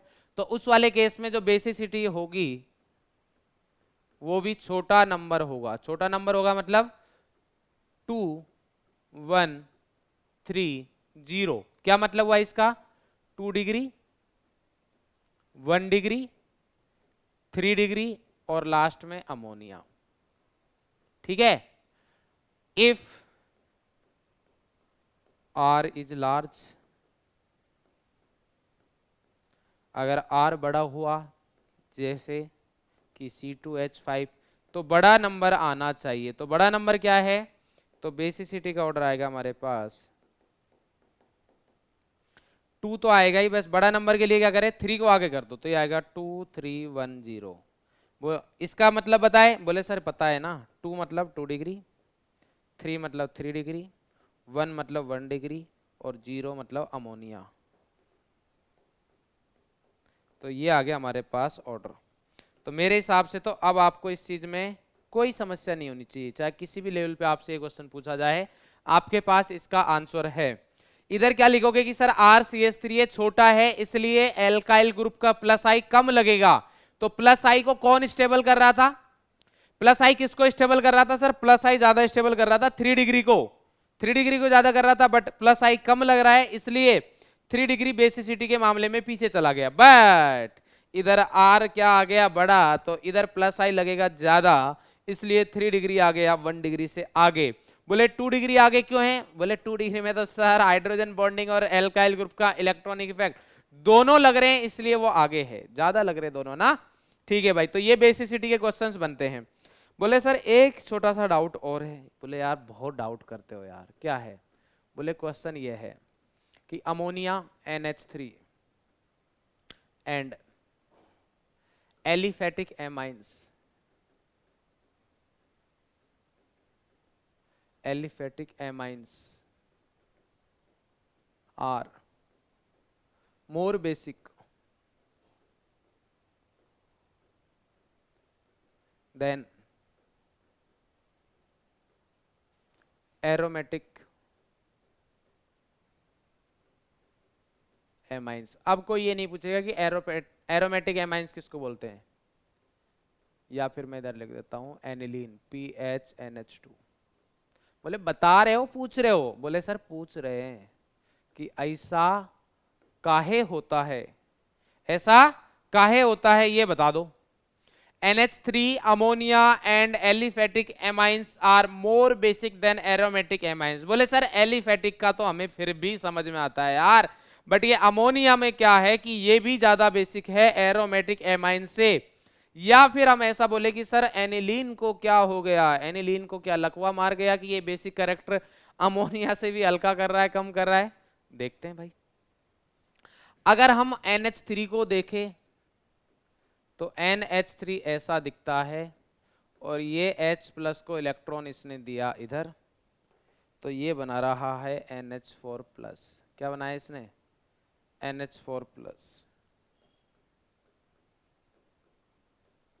बोले बात तो सही है, इसको थोड़ा हम ऐसा लिखना चाहेंगे अगर आपको समस्या ना हो तो।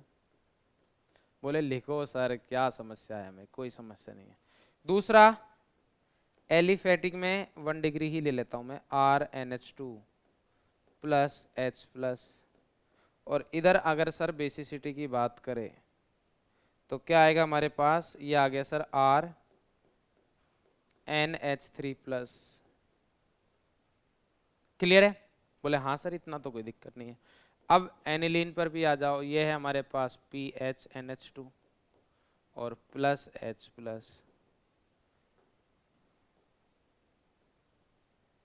तो ये आ गया हमारे पास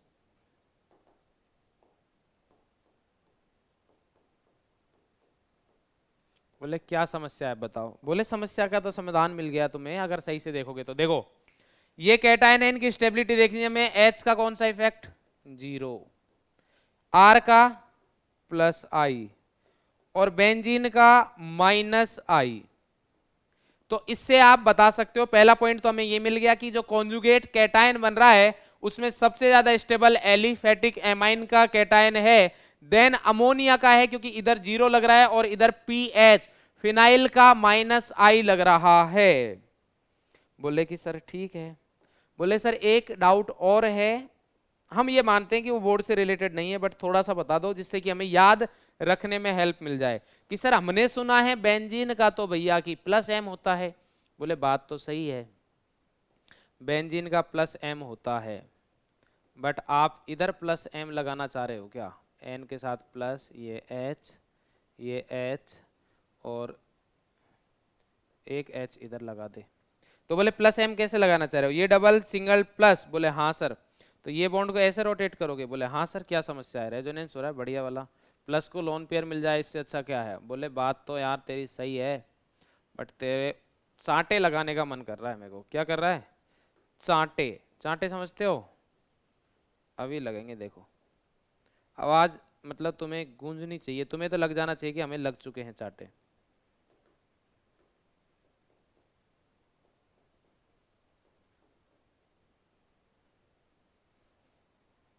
क्या है, नाइट्रोजन 5 बॉन्ड बनाएगा क्या। बोले सर ये तो नहीं बनाएगा, नहीं बनाएगा तो ये फिर नहीं है, मतलब बेंजीन के साथ ही रेजोनेंस स्टेबलाइज नहीं है।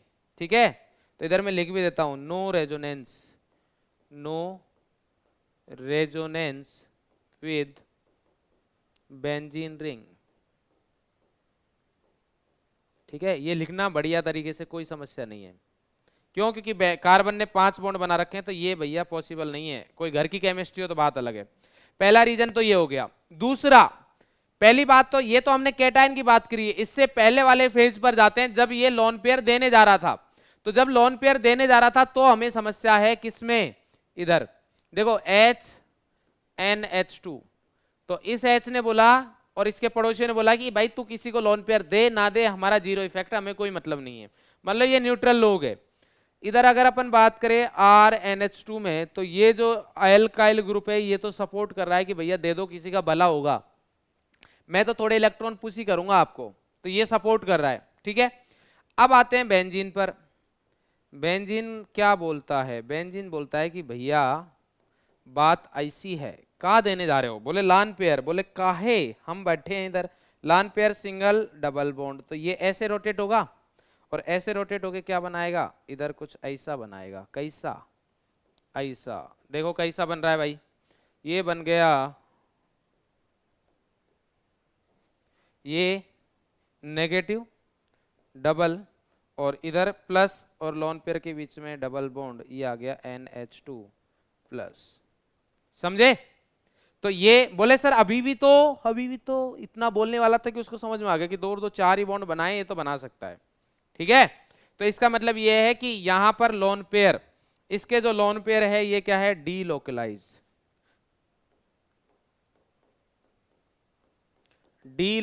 लोन पेयर है, इसकी वजह से भी बेसिसिटी कम होगी। और ये दोनों ही लोन पेयर कैसे है, लोकलाइज लोन पेयर है। कैसे है बेटा, लोकलाइज लोन पेयर। तो इसकी वजह से तो दो रीजन मिल गए हमें। पहली बात यह है कि कॉन्जुगेट कैटायन की स्टेबिलिटी एक्सप्लेन कर देना कि एल्काइल एलिफेटिक एमाइन का जो कॉन्जुगेट कैटायन है वो सबसे ज्यादा स्टेबल होगा due to +I nature, and aromatic amines का लेस या लीस्ट स्टेबल होगा due to -I effect of benzene ring या फिनाइल रिंग। दूसरा, इधर ये है कि जब लोन पेयर डोनेट करने की बारी आती है तो अमोनिया एंड एलिफेटिक एमाइंस में जो लोन पेयर है वो लोकलाइज लोन पेयर है, बट एरोमेटिक एमाइन में डीलोकलाइज लोन पेयर होते हैं। इसकी वजह से उसकी बेसिसिटी क्या होती है, कम होती है। तो मैं फाइनल आपको लिख देता हूं इधर, देखो 3 डिग्री,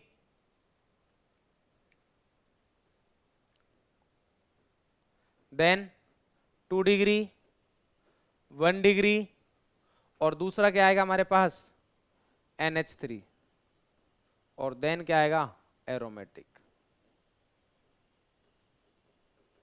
ये है बेसिसिटी का ऑर्डर।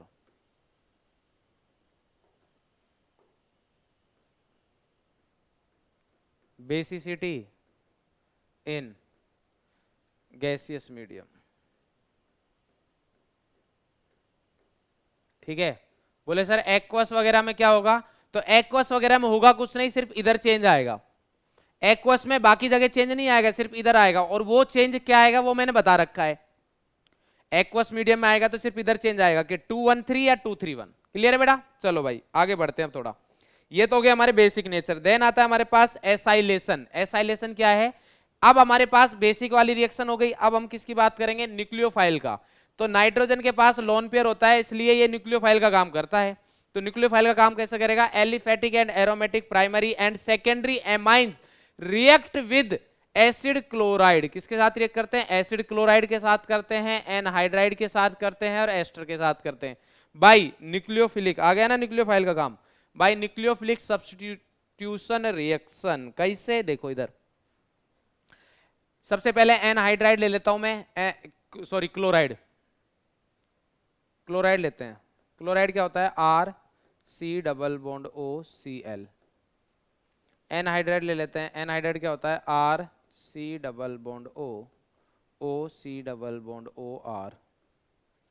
एस्टर क्या होता है, RC≡OOR। ठीक है। अब देखो तनिक, देखो भाई इधर से ये गया, ये गया, ये गया, या फिर इसको भी इधर से भेजता हूं, ठीक है। Plus minus, plus minus, plus minus, सही है। अब इधर जब ऐसा हो रहा है हमारे पास, तो देखो इनकी रिएक्शन जब आप अमोनिया के साथ कराओगे, किसके साथ करा रहे हैं हम, RNH या फिर H, 1 डिग्री और 2 डिग्री, इधर H फिक्स है, मतलब हमारे पास 1 डिग्री RNH2 हो सकता है,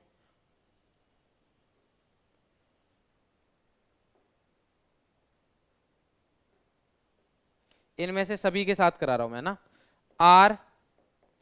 RNHH, ये क्या हो गया प्राइमरी,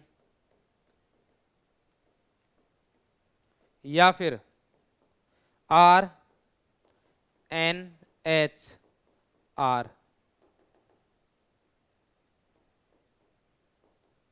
ये क्या हो गया सेकेंडरी। तो ये अटैक करेगा, तो इसमें नाइट्रोजन के पास लोन पेयर है, तो होगा कुछ नहीं। देखो ये लोन पेयर है, तो लोन पेयर किसके पास जाएगा, प्लस वाले के पास, मतलब इसके पास, मतलब इसके पास, मतलब इसके पास। तो इधर कंपाउंड क्या बनेगा हमारे पास, कंपाउंड बनेगा RNH≡OR।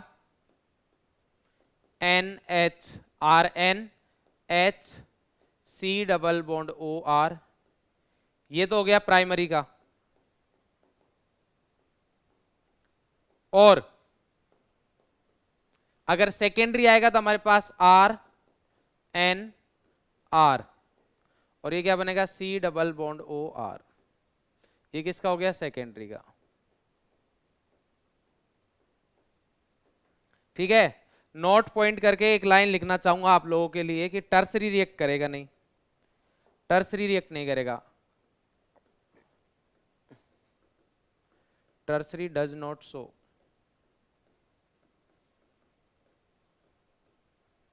because absence of hydrogen at nitrogen atom. देखो हो क्या रहा है हमारे पास, ये हाइड्रोजन जा रहा है, ये हाइड्रोजन जाएगा, ये हाइड्रोजन जाएगा। टर्सरी एमाइन में तो हमारे पास हाइड्रोजन होगा नहीं, क्योंकि टर्सरी में क्या होगा हमारे पास RNR आर आर, तो कोई एमाइन, कोई हाइड्रोजन नहीं, तो सब्स्टिट्यूशन होगा ही नहीं, एल्काइल ग्रुप नहीं निकलेगा इधर से, हाइड्रोजन ही निकल सकता है। तो इधर से हमारे पास ओ आर जाएगा, प्लस के पास लोन पेयर गए, इधर प्लस वाले के पास लोन पेयर गए, प्लस वाले के पास लोन पेयर गए, इधर Cl HCl, इधर RCOH एसिड बन जाएगा, इधर एल्कोहल बन जाएगा। बात समझ में आ रही है बेटा? ठीक है, तो प्राइमरी सेकेंडरी एमाइन ही रिएक्ट करेंगे, टर्सरी रिएक्ट नहीं करेगा। चलिए नेक्स्ट रिएक्शन देखते हैं। इसी टाइप की कुछ रिएक्शन थी बट वो अभी बाद में देखेंगे, इससे पहले हम देख लेते हैं। अच्छा, इसको मैं थोड़ा बाद में पढ़ाना चाहूंगा आपको, चलो ठीक है पढ़ते हैं। 3 टेस्ट आ रहे हैं अब अपने पास। पहला हमारे पास कार्बिल एमाइन रिएक्शन। अब देखो कार्बिल एमाइन रिएक्शन का यूज कैसे होता है, किसके लिए होता है, इधर लिखा हुआ है क्या, मैं लिख देता हूं, used for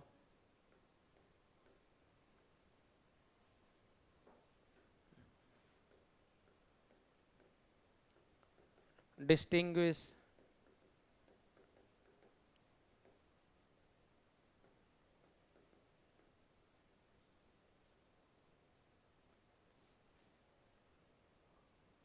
used for distinguish primary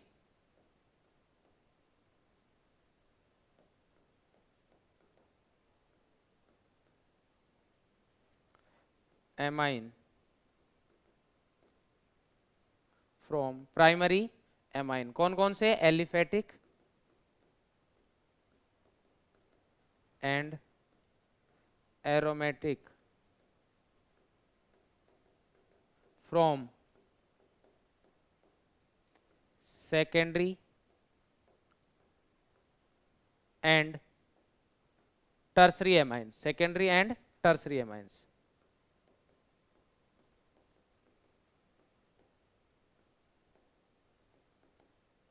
तो ये डिस्टिंग्विश करने के लिए यूज में आता है, किस किस को, प्राइमरी एमाइन को, किस किस से, सेकेंडरी और टर्सरी से, क्योंकि ओनली एलिफेटिक और एरोमेटिक के कौन से, प्राइमरी एमाइन ही रिएक्ट करते हैं। कौन करते हैं बेटा, ओनली प्राइमरी एमाइन रिएक्ट करेंगे। ये देखो इधर प्राइमरी एमाइंस, ठीक है, ऑन हीटिंग विद क्लोरोफॉर्म। तो रिएक्शन क्या होती है हमारे पास, देखो ये है हमारे पास प्राइमरी एमाइन आर या फिर AR NH2, और इसकी रिएक्शन क्लोरोफॉर्म लेके आओ CHCl3 plus KOH,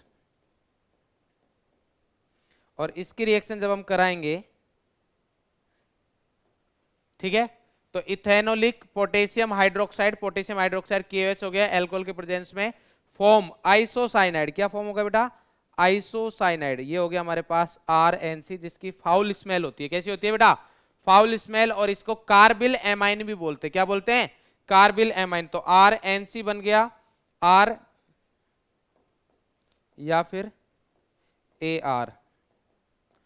ARNC plus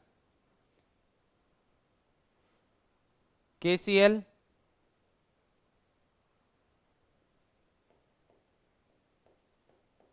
plus H2, ये हमारे पास बन जाएगा। ठीक है, बैलेंस करने के लिए इधर 3 लगा दो, ठीक है, और क्या करें, इधर 3 लगा दो, तो अब क्या हो गया, इधर भी 3 लगा दे, लगा दो, ये बैलेंस हो गया भाई। देखो बिल्कुल सिंपल है, 2 3 5 और एक 6 हाइड्रोजन, 6 हाइड्रोजन, बाकी कार्बन सेम है। तो ये हो गया हमारे पास, ये कार्बिल एमाइन रिएक्शन है। तो कोई भी हो सकता है, इधर बेंजीन लगा दो, मिथाइल, इथाइल, प्रोपाइल, पेंटाइल, कुछ भी, बट ध्यान रखना है प्राइमरी एमाइन होना चाहिए। क्या होना चाहिए, प्राइमरी, और मतलब primary amines, primary amine, primary amine, aliphatic हो या एरोमेटिक हो उससे कोई समस्या नहीं है। तो एक टेस्ट ये हो गया, एमाइन में हमारे पास 3 टेस्ट आएंगे, ये हो गया ना। ये किसको करता है, 1 डिग्री एमाइन को, चाहे प्राइमरी चाहे एलिफेटिक हो या एरोमेटिक हो, उसको 2 डिग्री और 3 डिग्री से अलग कर देगा। ठीक है, तो अगर जब कभी भी आपको प्राइमरी एमाइन को और 2 डिग्री एमाइन को डिस्टिंग्विश करना हो, प्राइमरी को टर्सरी से करना हो, तो आप कार्बिल एमाइन टेस्ट आपके दिमाग में आ जाना चाहिए। ठीक है, इसमें जो स्मेल होती है वो कैसी होती है, फाउल स्मेल। ठीक है बेटा, चलो नेक्स्ट है हमारे पास रिएक्शन विद नाइट्रस एसिड। तो ये है हमारे पास, ये रिएक्शन किसके लिए यूज की जाती है, यूज्ड फॉर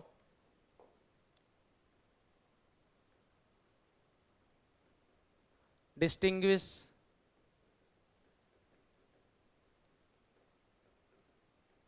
एलिफेटिक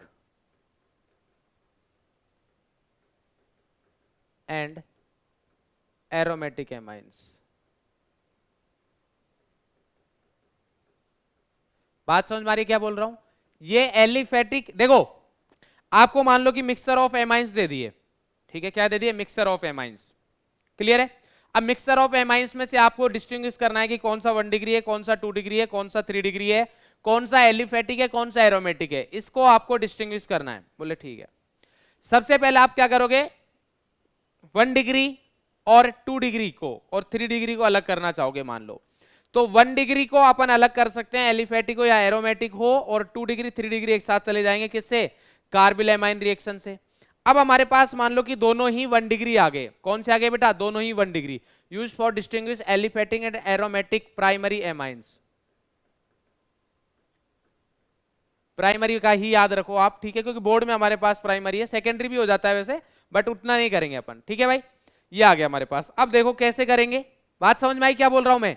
भाई हमारे पास कार्बिल एमाइन से, अब ऐसा है कि मेरे पास एक सॉल्यूशन है जिसमें एलिफेटिक एमाइन भी प्राइमरी एमाइन हो सकता है, एरोमेटिक प्राइमरी एमाइंस भी हो सकता है। अब दोनों को डिस्टिंग्विश करना है, तो उसके लिए हमारे पास क्या है कि अगर हमारे पास एलिफेटिक हुआ, क्या हुआ बेटा?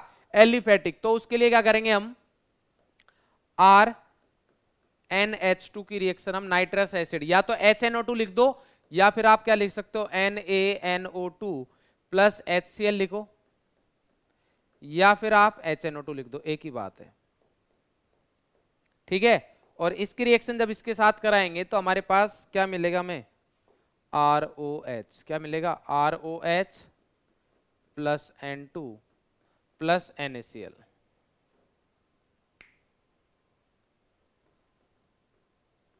ये गैस मिलेगी, ठीक है। और क्या मिलेगा हमें? एल्कोहल। ये तो गया हमारे पास एलिफेटिक एमाइन। क्या है? एलिफेटिक प्राइमरी एमाइन, ठीक है, प्राइमरी एमाइन। अब आता है अगर हमारे पास एलिफेटिक ना हो के एरोमेटिक हो, तो उसके केस में क्या करेंगे? तो एरोमेटिक के केस में हम क्या करने वाले हैं भाई? देखो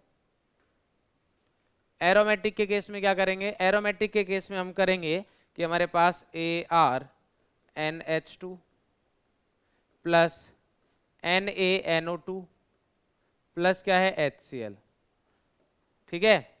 और इसकी रिएक्शन करा रहे हम। इसमें ध्यान रखना है टेम्परेचर बहुत इंपॉर्टेंट है, 0 से 5 डिग्री सेंटीग्रेड और 273 से 278 केल्विन टेम्परेचर, यही होना चाहिए। ध्यान रखना है बेटा, 273 से कितना होगा? 278 केल्विन। और अगर इसके साथ हम रिएक्शन कराए तो हमारे पास क्या होगा? ध्यान देना, ये बनेगा हमारे पास ArN2 प्लस और Cl minus, benzene diazonium chloride. क्या बन गया? बेंजीन डाइएजोनियम क्लोराइड, BDC, या फिर बेंजीन डाइएजोनियम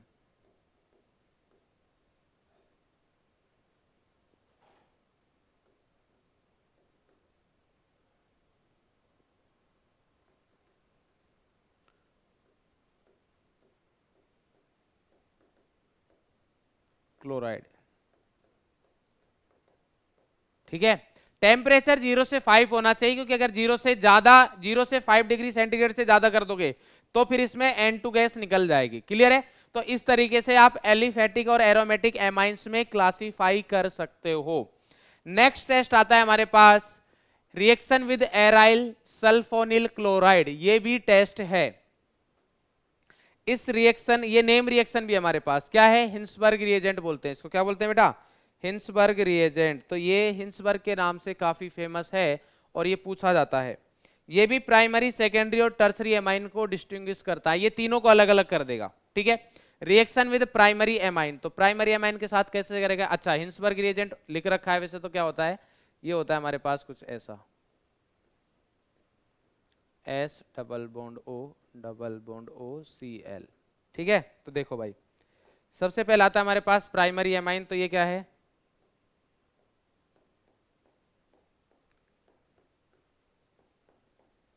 Cl। इसके साथ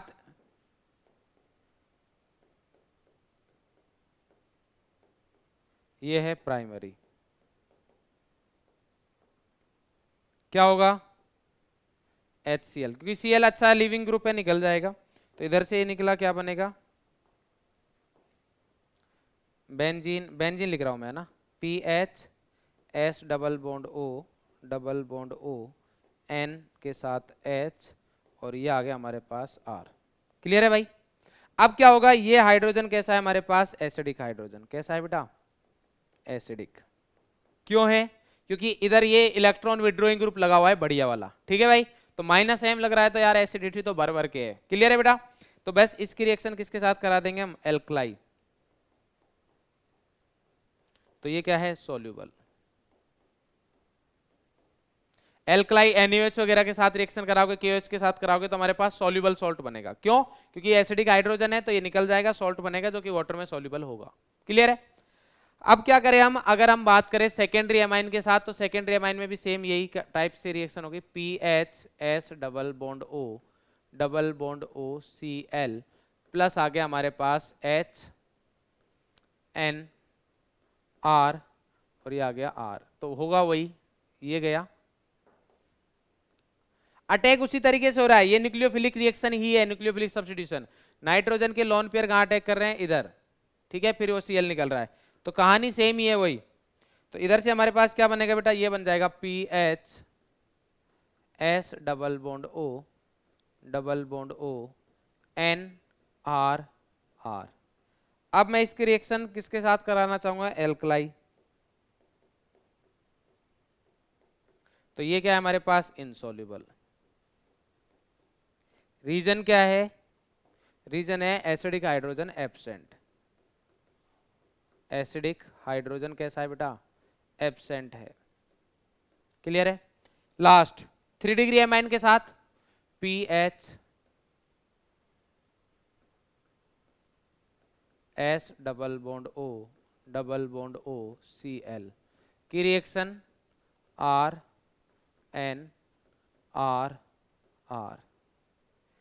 क्या इस बार हाइड्रोजन और Cl को निकाल सकते हैं, नहीं, तो क्या आएगा, नो रिएक्शन। रीजन क्या है, no hydrogen, hydrogen absent, hydrogen नहीं ना भाई, तो इसलिए रिएक्शन नहीं होगी। तो देखो पूरी कहानी लिखी हुई, this property of amines reactive with benzene sulphonyl chloride in a different manner is used for distinction of primary, secondary and tertiary amines, and also for the separation of amine. Separation भी कर सकते हैं अपन, distinguish भी कर सकते हैं। Clear है बेटा? बात समझ में आ गई? चलो नेक्स्ट है, अब हमारे पास इलेक्ट्रोफिलिक सब्स्टिट्यूशन रिएक्शंस आ रही है। उससे पहले मैं अब आपको एक चार्ट बनाना चाहूंगा, इधर बना देता हूं। मान लो कि हमारे पास मिक्सचर ऑफ एमाइंस है, इधर क्या है, ये टाइम कंज्यूमिंग है थोड़ा सा, 5 मिनट लगेंगे, बट इससे आपको जो भी टेस्ट वगैरह एमाइंस के वो बिल्कुल हो जाएंगे क्लियर। मिक्सचर ऑफ एमाइंस है, ठीक है। अब अगर आपको क्या करना है, सबसे पहले एलिफेटिक और एरोमेटिक एमाइंस में डिस्टिंग्विश करना है, तो मैं क्या करूंगा, इसकी रिएक्शन किसके साथ करा रहा हूं, कार्बिल एमाइन टेस्ट करा रहा हूं। क्या करा रहा हूं बेटा, carbylamine test. Carbylamine test कराया मैंने। तो जैसे ही मैंने कार्बिल एमाइन टेस्ट कराया, तो मेरे पास अब इस डब्बे में जो आएगा उसमें ओनली 2 तरीके के डब्बे बनेंगे, प्राइमरी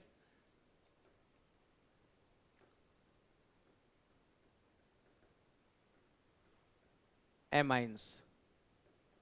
कौन कौन से, aliphatic and aromatic.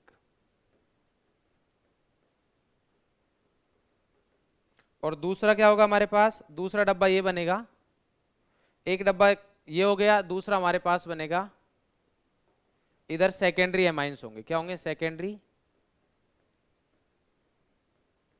And tertiary amines.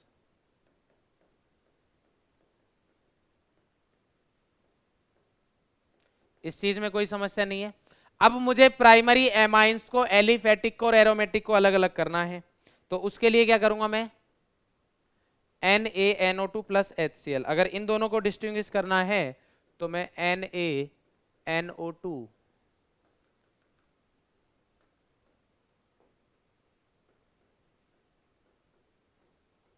ये चार्ट भी आप रख लेना, ठीक है, बहुत इंपॉर्टेंट है। NaNO2 प्लस HCl के साथ करूंगा तो इस वाले केस में मेरे पास दोनों अलग अलग हो जाएंगे, ठीक है। एलिफेटिक अलग बन जाएगा और एरोमेटिक अलग डब्बा बन जाएगा। क्यों? क्योंकि दोनों ही अलग अलग तरीके से रिएक्ट करेंगे। तो ये अलग अलग डब्बे का मतलब ये कि सेपरेशन हो चुका है। तो ये आ गया हमारे पास एलिफेटिक और ये आ गया हमारे पास एरोमेटिक। क्योंकि अलग अलग रिएक्ट करेंगे तो हम अलग कर लेंगे। क्लियर है? बोले सर ठीक है। अब हमारे पास बचे सेकेंडरी और टर्सरी एमाइंस। इनको अगर करना हो तो क्या करेंगे? इनके लिए मैं हिंसबर्ग रिएजेंट ले आऊंगा। कौन ले आऊंगा? हिंसबर्ग।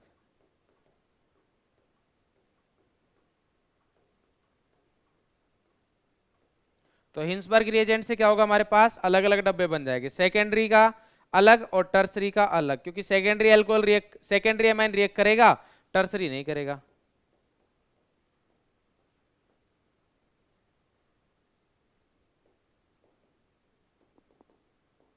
और ये कौन सा है? Tertiary amine. ठीक है।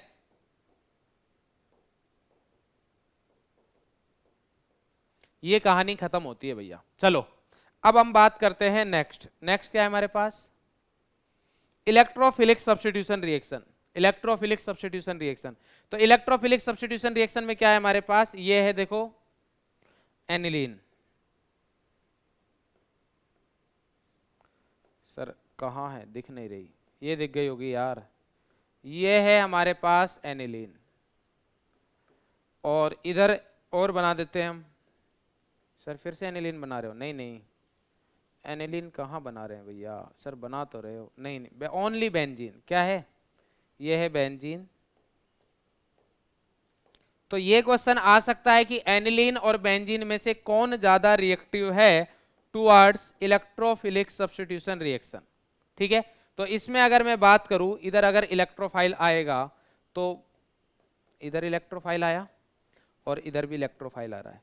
तो अब देखो इधर हमारे पास इसमें H है, H का कौन सा इफेक्ट? 0। और इधर नाइट्रोजन के पास, फर्स्ट एटम के पास क्या है? लोन पेयर है, जो इसको इलेक्ट्रॉन डेंसिटी देगा। तो इसका कौन सा इफेक्ट है? +m। तो इधर क्या होगी? इलेक्ट्रॉन डेंसिटी इंक्रीज हो जाएगी। Electron density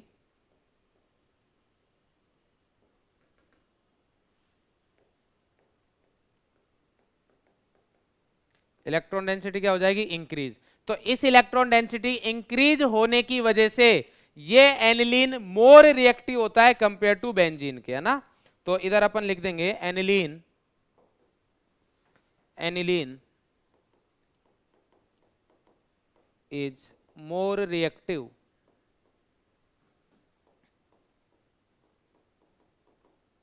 than benzene towards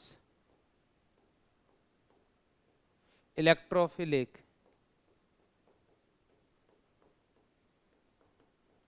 substitution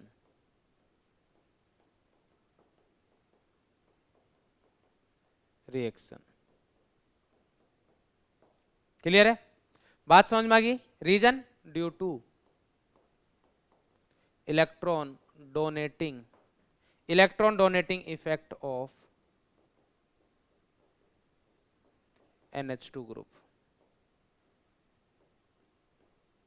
ठीक है। और इसका कौन सा इफेक्ट होता है? +m। अगर ये +m होगा तो ये ऑर्थो एंड पैरा डायरेक्टिंग होगा।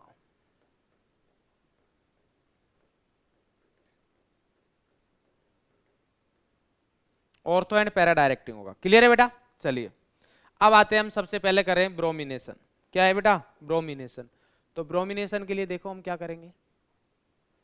ये है हमारे पास एनिलीन NH2 और इसकी रिएक्शन हम किसके साथ करा रहे हैं? Br2 H2O। तो अगर Br2 H2 के साथ कराता हूं तो हमारे पास H2O ले लो, इवन CH2 लोगे तो भी फर्क नहीं पड़ेगा। तो ये आ गया हमारे पास NH2। एनसीईआरटी में H2O ही दे रखा है ना, तो ये आ गया Br, ortho and para Br, और ये आ गया हमारे पास Br। तो ट्राई ब्रोमो प्रोडक्ट बन जाएगा। क्या बन जाएगा बेटा? Try bromo. नेम लिख सकते हो इसका, लिखना चाहो तो क्या बनेगा? 2,4,6 ट्राई ब्रोमो एनिलीन। ठीक है। अब बट एक समस्या है, क्वेश्चन ये है कि मेरे को मोनोब्रोमो प्रोडक्ट चाहिए। क्या चाहिए बेटा? मोनोब्रोमो प्रोडक्ट चाहिए। उसके लिए क्या किया जाए? तो फॉर मोनोब्रोमो प्रोडक्ट, फॉर मोनोब्रोमो प्रोडक्ट, तो समस्या क्या है? समस्या ये है कि NH2 का प्लस M बहुत ज्यादा है, उसकी वजह से 3 ब्रोमो लग गए। तो मेरे को NH2 का प्लस M कम करना है, तो प्लस M कम करने के लिए सर माइनस M लगा दो। भाई प्लस M कम करने के लिए क्या करें? माइनस M लगा दो। सर सिंपल सी बात है, इसमें काहे इतना सोच रहे हो भाई? ठीक है, तो चलो अगर ऐसी बात है तो लगा देते हैं। तो उसके लिए क्या करना है हमें? ये है एनिलीन, और इसकी रिएक्शन में करा रहा हूं CH3COCl के साथ करा दो, और एनहाइड्राइड भी यूज कर सकते हो, CH3C double bond O C double bond O CH3, कोई भी यूज करो एक ही बात है, पायरिडीन के प्रेजेंस में। तो इधर से होगा क्या? ये रिएक्शन हम पढ़ चुके हैं, ये रिएक्शन पढ़ चुके हैं, एसाइलेशन। इधर से ये गया, इधर से ये गया, तो क्या आ जाएगा हमारे पास? NH double bond O CH3। अब इससे क्या हुआ है कि ये नाइट्रोजन के लोन पेयर बेंजीन के साथ जाने की बजाय इधर भी जाएंगे। अब बेंजीन में तो जा ही रहे हैं, बट इधर भी जाएंगे, तो ये कौन सा है हमारे पास? Electron withdrawing. इस ग्रुप का नेचर कैसा है? इलेक्ट्रॉन विड्रॉइंग ग्रुप है, इलेक्ट्रॉन विड्रॉइंग ग्रुप। तो ये क्या करेगा? इसके माइनस M को कम कर देगा। अब आप रिएक्शन कराओ Br2 की। अब किसकी रिएक्शन कराओ? Br2 की। जब अब आप रिएक्शन कराओगे तो ये इसका प्लस M है अभी, क्योंकि फर्स्ट एटम के पास, बेंजीन के साथ जो फर्स्ट एटम है उसके पास नाइट्रोजन कनेक्टेड है, और उस नाइट्रोजन के पास लोन पेयर है। फर्स्ट एटम के पास अगर लोन पेयर कनेक्टेड, बेंजीन के साथ जो फर्स्ट एटम कनेक्टेड है उसके पास अगर लोन पेयर होता है तो फिक्स है कि प्लस M ही शो करेगा। तो इफेक्ट अभी भी प्लस M है, बट पहले से कम हो गया। इसकी वजह से अब हमारे पास ऑर्थो एंड पैरा डायरेक्टिंग ही रहेगा, बट NHCOCH3 इधर आ गया हमारे पास ब्रोमो प्लस NHCOCH3, NHCOCH3, और ये आ गया हमारे पास ब्रोमीन। और ये क्या रहेगा? मेजर रहेगा, क्योंकि हिंड्रेंस कम है इसमें। अब क्या करें? बोले सर क्वेश्चन का सॉल्यूशन तो मिल गया, बट ये फालतू की फफूंद भी आ गई। भाई ये फालतू में आ गया ना, COCH3, इसका क्या करें?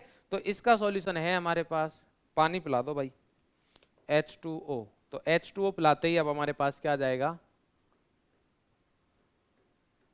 ये आ गया NH2 और Br, ये माइनर है, और ये आ गया हमारे पास मेजर, NH2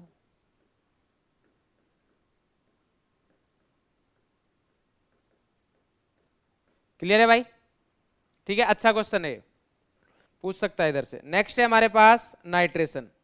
नाइट्रेशन क्या बोलता है भाई? नाइट्रेशन हमसे क्या बोलता है बताओ? नाइट्रेशन बोलता है कि सर अगर ऐसा हो जाए, कैसा? ये है हमारे पास NH2, और इसके साथ नाइट्रेशन के लिए क्या करते हैं हम? HNO3 प्लस H2SO4, यही है नाइट्रेटिंग एजेंट तो हमारे पास। तो जब हम इसकी रिएक्शन कराते हैं तो हमें क्या मिलता है कि सर सिंपल है, इसका प्लस M है तो ऑर्थो पैरा। ठीक है भाई, समझदार तो हो गए हो यार तुम लोग, है ना? खतरनाक भी होते जा रहे हो। तो ये क्या हो गया हमारे पास? NH2 NO2 प्लस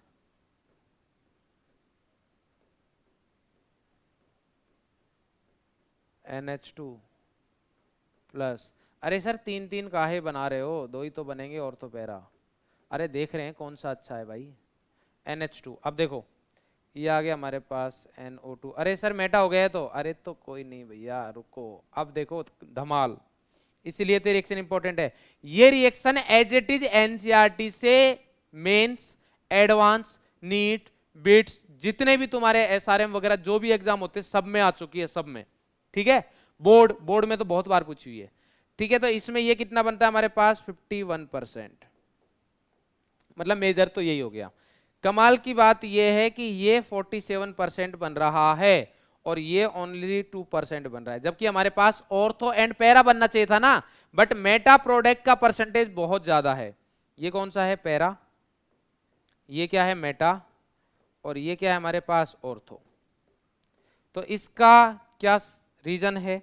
तो इसका रीजन ये है कि जब हम बेंजीन की रिएक्शन PHNH2 की रिएक्शन इधर करा रहे हैं HNO3 प्लस H2SO4 से, तो ये NO2 प्लस तो देते हैं, NO2 प्लस तो देंगे, वो बात सही है, बट साथ ही साथ ये एसिड भी तो है, और एसिड होने की वजह से ये H प्लस देंगे, और H प्लस देने की वजह से इधर जो रिएक्शन होगी वो एसिड बेस रिएक्शन होगी, हमारे पास क्या बन जाएगा? ये बन गया N के साथ प्लस और ये आ गया H3। बोले क्या हुआ सर? अब बेंजीन का प्लस M लगा देंगे क्या? मतलब रेजोनेंस में तो अभी भी है ना नाइट्रोजन के साथ? नहीं नहीं नहीं, अब नहीं है। क्यों नहीं है? बताओ क्यों नहीं है भाई? बोले सर कुछ कुछ कराया था, थोड़ा थोड़ा कुछ कुछ कहीं कहीं कुछ कुछ था सर, कुछ तो था सर। ये रहा, देखो नाइट्रोजन के साथ H3 प्लस, अब कोई कंजुगेशन नहीं हो रहा, तो वो कंजुगेशन में नहीं है बेंजीन रिंग के साथ। और NH3 प्लस का स्ट्रॉन्ग माइनस आई लगता है। क्या लगता है बेटा? स्ट्रॉन्ग माइनस आई, ये लगेगा इसका स्ट्रॉन्ग माइनस आई।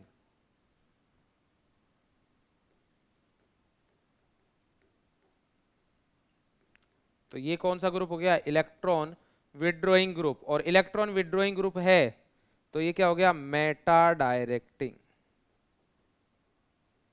तो इसकी वजह से इधर हमारे पास 47% ये बन रहा है। बोले सॉल्यूशन, ये रहा सॉल्यूशन, यही है। क्या करो? NH2 की रिएक्शन इनके साथ कराओ, आपके पास ये मिलेगा। तो अब इस वाले केस में बेसिसिटी हो जाएगी कम, बेसिसिटी क्या हो जाएगी? कम हो जाएगी। और अब आप नाइट्रेशन करवा सकते हो, कोई समस्या नहीं। जब नाइट्रेशन कराओगे तो अब क्योंकि इसके बेसिसिटी कम हो गई इसके साथ कंजुगेशन की वजह से, तो अब क्या करेगा? इधर NO2 आएगा, इधर NO2 आएगा, और फिर ये करा देना। सेम रिएक्शन है, सेम, बस इधर ब्रोमिनेशन की जगह क्या करा देंगे अब अपन? नाइट्रेशन। बाकी कहानी सेम है। क्लियर है भाई? चलो नेक्स्ट रिएक्शन है हमारे पास सल्फोनेशन। तो सल्फोनेशन में क्या है?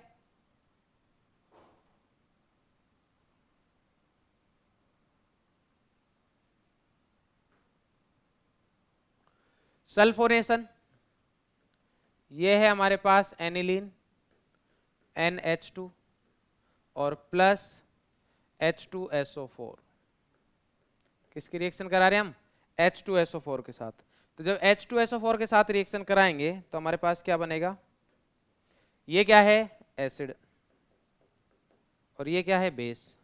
तो एसिड और बेस क्या करते हैं? एसिड बेस रिएक्शन ही करते हैं, तो वही होगी भैया, सॉल्ट फॉर्म होगा। तो क्या होगा? NH3 प्लस और HSO4 minus, anilinium hydrogen sulphate, anilinium hydrogen sulphate. अब क्या करें? अब अगर मैं इसको हीट करूं कितने टेम्परेचर पर?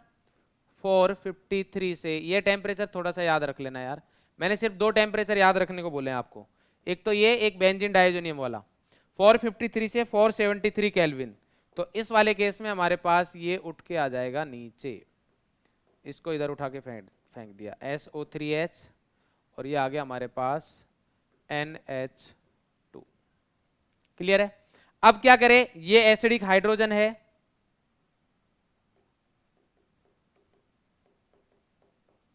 और ये क्या है? बेस। तो इधर क्या होगा? खुद ही मॉलिक्यूल में ही एसिड बेस रिएक्शन होगी, और क्या बनेगा? ये बेस है तो H प्लस को इलेक्ट्रॉन देगा NH3 प्लस, और इसने अपने इलेक्ट्रॉन दे दिए तो SO3 माइनस। इसको बोलते हैं ज्यूटर आयन। क्या बोलते हैं? Zwitter ion. क्लियर है बेटा? तो ये हमारे पास ज्यूटर आयन हो गया। देखो कहानी, aniline reacts with concentrate sulphuric acid. Concentrate शायद मैंने वर्ड नहीं लिखा है, वो लिख दो भाई। concentrate sulfuric acid to form anilinium hydrogen sulfate which on heating with sulfuric acid at 453 से 473 produce para amino benzene sulfonic acid। यही है भाई para amino benzene sulfonic acid। अरे ये इसको हटा दो, क्या है बेंजीन सल्फोनिक एसिड। पैरा पर क्या है एमाइनो, ध्यान रखना एमाइन नहीं है एमाइनो क्योंकि उसका प्रेफिक्स यूज हो रहा है, ठीक है। Acid commonly known as sulphanilic acid बोलते हैं इसको as the major product, clear है। और देन फिर ज्यूटेराइन फॉर्म कर लेगा। तो ये हमारा चैप्टर कंप्लीट होता है।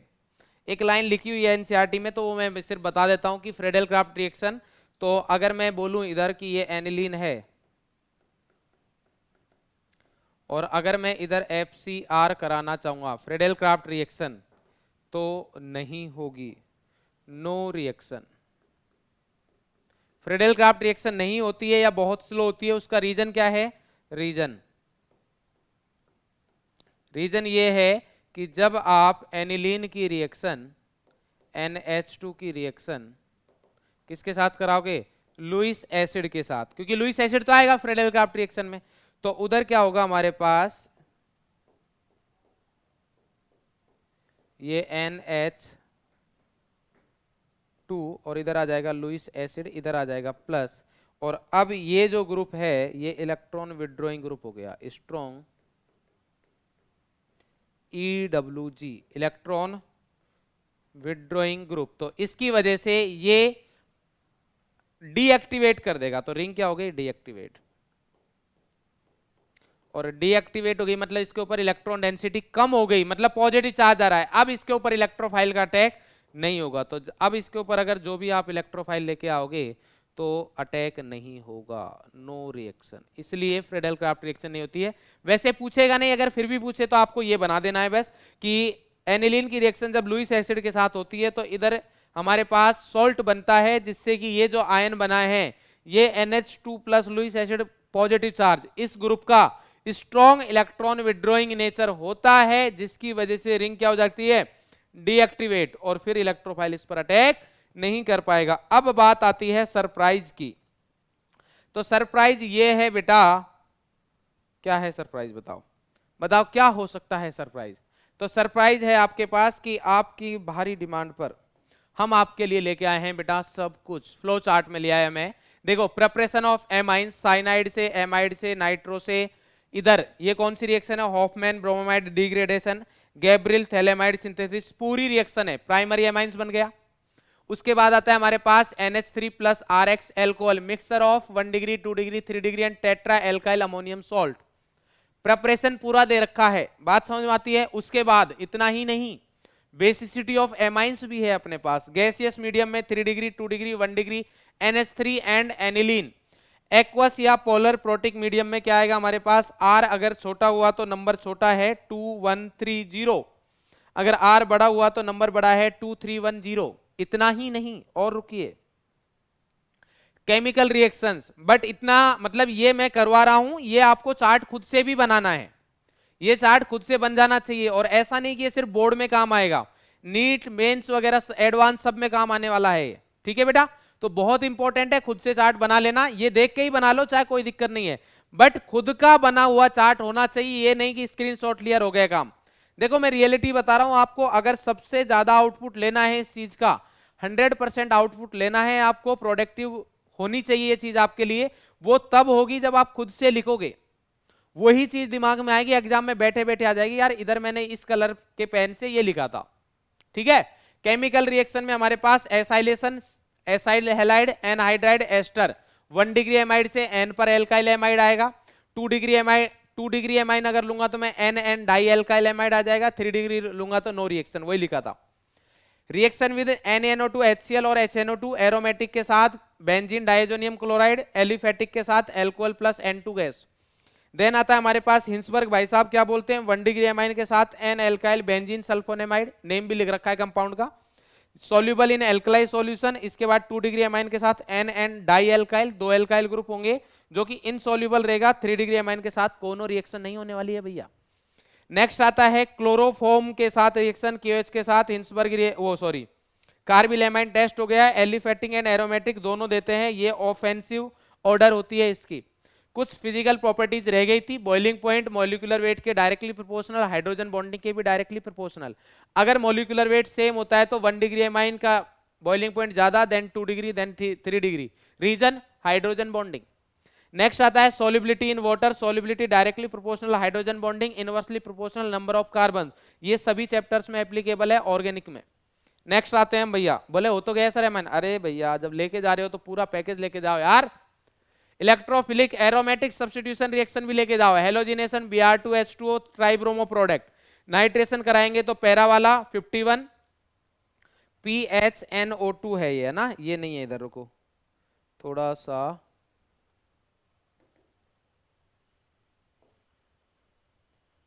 पैरा, हाँ सही तो है, पैरा पे NO2 NH2 एनिलीन 51 47 2%। देन आता है हमारे पास सल्फोनेशन H2SO4 के साथ 450 से 473 करूंगा तो हमें ये मिलता था, पहले सॉल्ट बनता था फिर मैं उसको इस पे हीट करता था तो ये मिल जाता था। देन ज्यूटर आयन फॉर्म हो गया। उसके बाद है हमारे पास mono substituted product can be prepared by protecting NH2 group. NH2 group को प्रोटेक्ट करना पड़ेगा तभी हमारे पास मोनो सब्स्टिट्यूटेड प्रोडक्ट बनेगा। बोले कैसे करे प्रोटेक्ट, ऐसे एनहाइड्राइड दे रखा है इधर, एसिड क्लोराइड भी ले सकते हो, एनहाइड्राइड लिया पायरिडीन के प्रेजेंस में ये बन गया, Br2H2O कराए तो अब हमारे पास ये मेजर प्रोडक्ट बना रखा है इधर, हाइड्रोलाइसिस कराएंगे तो वापस से मिल गया। इसी के साथ समाप्त होता है कार्यक्रम। समाप्त है सर, एक रिक्वेस्ट है, क्या सर ऐसा ही एल्डिहाइड कीटोन के लिए बना के भी भेज देना। रुको भैया अब इतना बोल ही रहे हो तो लो, प्रिपरेशन ऑफ एल्डिहाइड कीटोन्स, ठीक है। प्रिपरेशन एल्कोहल से Cr2O3 कॉपर के साथ हीट करेंगे 1 डिग्री से एल्डिहाइड, 2 डिग्री से कीटोन। एल्काइन का hydroxylation Hg2+, mercury liquid state में होता है, पानी पिलाने का काम है, एल्डिहाइड एंड कीटोन दोनों बनेंगे, ठीक है। मार्कोनिकॉफ एडिशन होगा, इधर मैं लिख भी देता हूं मार्कोनिकॉफ एडिशन।